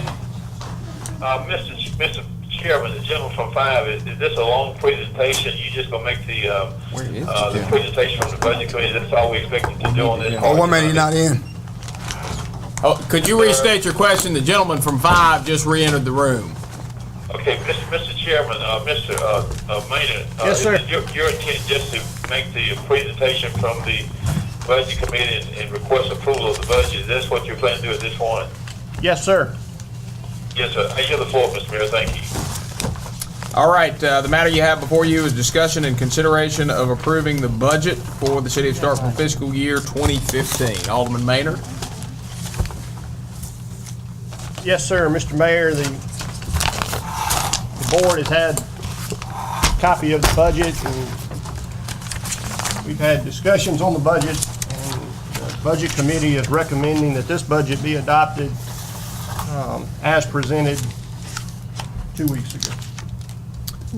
Motion has been made by, was that a motion? Yes, sir. Motion has been made by Alderman Maynard to approve of the budget for the City of Starkville for fiscal year 2015 as presented. Alderman Maynard, is that your motion? Yes, sir, it is. Do I hear a second? Second. Motion's been seconded by Alderman Little. Alderman Maynard, do you wish to speak on the merits? No, sir. Alderman Wynn. I would like to do a friendly amendment to that. I move approval of adding 1.5% to the budgeted rate of pay for all city employees effective October 1st, 2014, with funds coming from the budgeted $750,000 ending fund balance and any and all FY 2014 surplus ad valorem tax collections going to restore the ending fund balance to $750,000. All right, I see that your motion has been reduced to writing. As it has been reduced to writing and it has been read without objection, I will not reread it. Seeing none, do I hear a second? Do I hear a second? Do I hear a second? Seeing no second, motion dies for lack of a second. Thank you. Further discussion? Mr. Mayor, I will say thank former Alderman Sistrunk. We do realize with any budget there's ways to look at it differently. Everybody has opinions on how the budget is to be structured. This budget has been looked at in detail and structured in, I think, the best way to serve our city moving forward this next year. I will make one brief comment, and that is to say, while I am not on the Budget Committee, I do think the product that you've got is good. However, I do also support Alderman Wynn's attempt to add pay raises. It has been a much discussed topic prior to this point. Of course, one of our goals is that we will have a pay scale that is fair, competitive, and livable. 1.5% basically amounts to a cost of living adjustment that adjusts for inflation.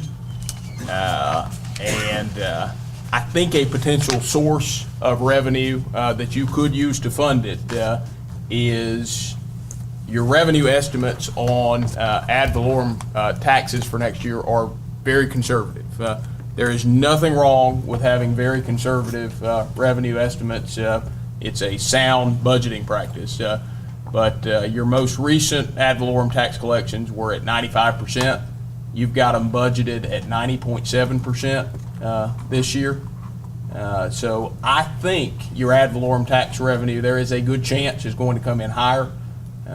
Good to be cautious, particularly in a revaluation year, because people have an opportunity to contest their revaluation.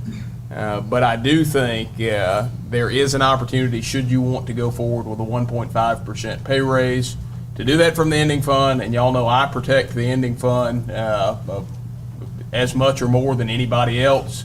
The only way I can suggest that you do that from the ending fund is if you take the any surplus that comes in on ad valorem and restore that ending fund back to $750,000. And I am confident odds are much better than not you will end with $750,000 next year as well. So, Alderman Let me say Wynn. this, Mayor. For as long as I'm on this board, every year I will put in the budget if I have to stand on my own and not be successful at it. I've been an alderman now for about 15 months. and to discover that some of the men who pick up our trash weekly are not even making $9.75. And I'll be on this board 15 months. And we got 2 aldermen that are in their second terms, and 1 is in his 5th term. And we sit up and not say anything or try and do anything. It is unacceptable. I'm saddened by this. I'm saddened by this. That only 1 person out of 7 thought enough of our city employees, but especially the men at our sanitation department who are so hardworking, our dispatchers who give it their all at night when we are asleep in an emergency. They would have to respond to our call. All of our city workers are important. I'm so sad that we cannot give them this money. I look over there at the Board of Supervisors who so generously support their employees every year with a 3%, and a city of our size working with a budget in excess of $18 million. Last year was $18,444,000. This year, it's $18,100,000. $312,000 to the good. And we can't find it in our hearts to say employees here is 1.5%. I'm sad. Every year, again, I will fight for our employees, but particularly those at the sanitation department. I yield the floor, Mr. Mayor. Alderman Walker. I agree with Alderman Nguyen in the sense that I think our city employees certainly deserve a raise. I would say this year, the board elected to do a budget committee of 3 persons, and I would hope that you made those same comments throughout all the budget committee meetings that you were there. I would say for me, having to rely on being able to not participate in those meetings throughout the year while this is happening, to come to the board table tonight and then say that this is what the budget committee has proposed and automatically say that we need to give a 1.5% raise, it puts me in a very difficult position to say, can we do that or not? Because I was told that I could not participate during that process, and now here we are having to decide on that. And I have a question. Could you restate the percentage of ad valorem tax you said that we're budgeting for this? You said it's 90%? 90.7. 90.7. I specifically asked that question and was told that it was 97%. So which is it? Is it 90.7 or is it 97%? Do our city employees deserve a raise? Yes. But we're getting inconsistent messages. Not being allowed to be on the committee. Hoping that you fight for the committee. But in the end, this is what the document that's been produced and what we're asked to vote on for tonight. That puts all of us in a very difficult position. Not that anybody's trying to hide information. It's just, is the information that we're getting, is it accurate? I'm not sure. Which is right? 90.7% of ad valorem or 97% of ad valorem tax? I yield the floor. Mr. Mayor. Alderman Vaughn. We scuffing and saying, I keep hearing about giving the sanitation some money, giving the sanitation a raise rate. I want every board member to go down there and look at the sanitation department. What we need to go down there and fix them something liable, something that's good enough for them to work in. Go and look at the condition of the place. But if you take any money, I'd rather take the money and fix the condition of they living in. They come off the streets and ain't got nowhere to go. When they raining, when they walk in and work in the rain all day, they won't have a decent place to go. It rains on them. And don't let me say about the other personal hygiene parts of it. If we do anything for the sanitation department, let's go fix the building that they live in. Mr. Mayor, once he gets forward, Mayor, Mr. C.A.O. Adams, has it been discussed with Ms. Gandy that she could proceed with any work repairs over there? Yes, Alderman. We've the mayor and I have had conversation with Ms. Gandy on that, and I believe she's taking care of those. Yeah, and let me tell you where we are on that, because if there's any fault to be had here, it's mine. Ms. Gandy came to me 2 or 3 weeks ago. We meet every Friday, and she told me she needed verification that she had enough money left at closeout this year to make the repairs. I told her I would get with the chief administrative officer.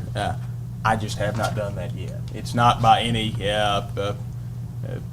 fact other than I've had a lot going on over the last 3 weeks, and Ms. Gandy, I'm sorry, I dropped the ball on that one. Further discussion. But that's the next thing that needs to happen. The chief administrative officer and Ms. Gandy need to get together. They need to verify that Ms. Gandy has the money left at the end of this year to pay for the repairs, and the repairs need to be done as quickly as possible. Mr. Mayor. Alderman Little. Echoing Alderman Walker's comments as far as the committee, the three-member committee, and I appreciate all of their hard work and hours and efforts that you guys put into it over the last several months. When did, Mr. Budget Chair, when did y'all start the process? March-ish, And when's the budget due by statute? statute September 15th, And this budget goes into effect when? October 1st. I just think it's late in the game. I know we got some hard-working city employees, and many of them are entitled to raises, or due raises, and this is real late in the game, I think, to be adding something to the table that the same board sat here last week and said we weren't going to do. I'm not sure how everyone voted on that, but I believe the majority voted to not be adding things at the table such as that. This late in the game, I don't see how we could go that route. Further discussion. Mr. Alderman Mayor, Vaughn. get back to the sanitation department.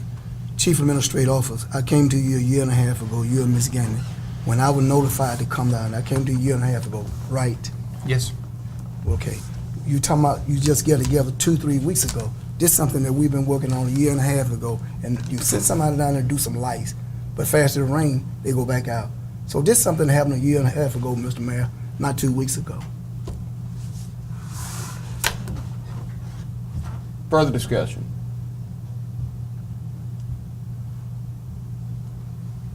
Any further discussion? All right, the motion pending is the approval of the budget. Without further discussion, we'll move into a roll call vote. Please answer yea, nay, or abstain as the city clerk calls your name. Alderman Carver. Nay. Alderman Nguyen. Nay. Alderman Little. Yay. Alderman Walker. Nay. Alderman Maynard. Yay. Vice Mayor Perkins.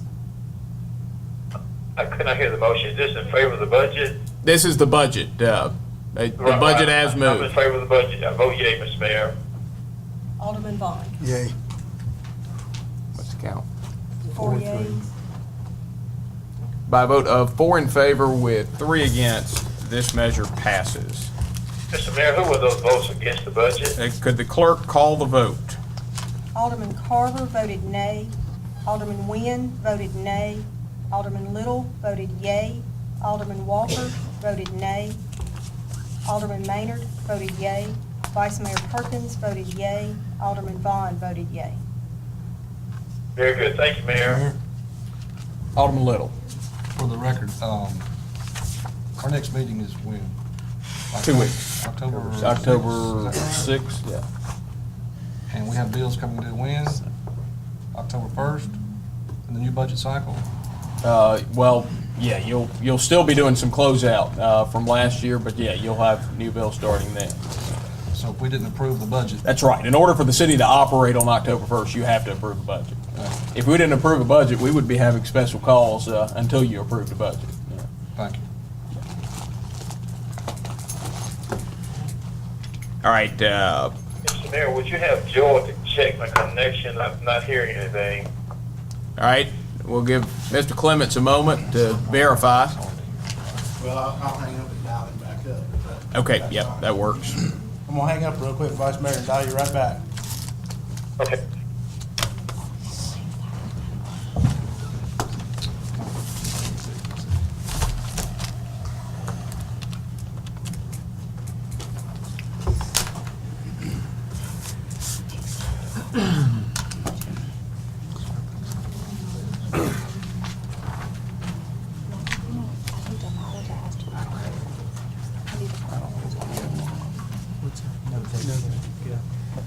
I will. I'm about to put you on speakerphone. There you go. Can you hear me, Vice Mayor? I can. This should be our last item, so hopefully we'll be getting to go to the house after this one. Thank you. All right. The next matter before you is a request for approval of the claims docket. Motion has been made by Alderman Carver to approve of the City of Starkville claims docket for all departments, including the electric department, as of September 19th, 2014, for fiscal year ending September 30th, 2014. Alderman Carver, is that your motion? Yes. Do I hear a second? Second. Motion has been seconded by Alderman Nguyen. Alderman Carver, do you wish to speak on the merits? No. Discussion. Any further discussion? Any further discussion? Any further discussion? Seeing none, all those in favor, please. Please answer yea, nay, or abstain as the city clerk calls your name. Alderman Carver. Yay. Alderman Williams. Alderman Miller. Yay. Alderman Walker. Yay. Alderman Maynard. Yay. Vice Mayor Perkins. Nay. Alderman Vaughn. Nay. By a vote of 5 in favor with 2 against, this measure passes. And Mr. you Mayor, have, one last recognition, Mr. Mayor. okay? Am I correct that we have no personnel, no potential litigation? And not to my knowledge. Mr. Mayor, I move that this meeting stand adjourned until Tuesday, October 7th, 2014 at 5:30 in the boardroom. Motion has been made by Alderman Perkins to adjourn until October 7th, 2014 at 5:30 in the courtroom at City Hall located at 101 East Lampkin Street. Alderman Perkins, that's your motion? Yes, sir. Mr. Mayor, let me say one last thing before we depart. It is. Hold on, wait, let me get through the motion. Your staff for the great work in getting me on the air this evening. And I particularly want to thank Mr. Green, Mr. Joel, and Shante for their exemplary work with this matter this evening. Thank you, Mayor. Do I hear a second? Second. Motion has been seconded by Alderman Maynard. Alderman Perkins, you wish to speak on the merits? No, sir. Any discussion? Any discussion? Any discussion? Seeing none, please answer yay, nay, or abstain as the city clerk calls your name. Alderman Carver. Yay. Alderman Nguyen. Yay. Alderman Little. Yay. Alderman Walker. Yay. Alderman Maynard. Yay. Vice Mayor Perkins. Yay. Alderman Vaughn. Yay. By a vote of 7 in favor with 0 against, this passes. We stand in adjournment. Mr. Joel, thank you so much for everything. Yes, sir, Vice Mayor. Got it. Went smoothly.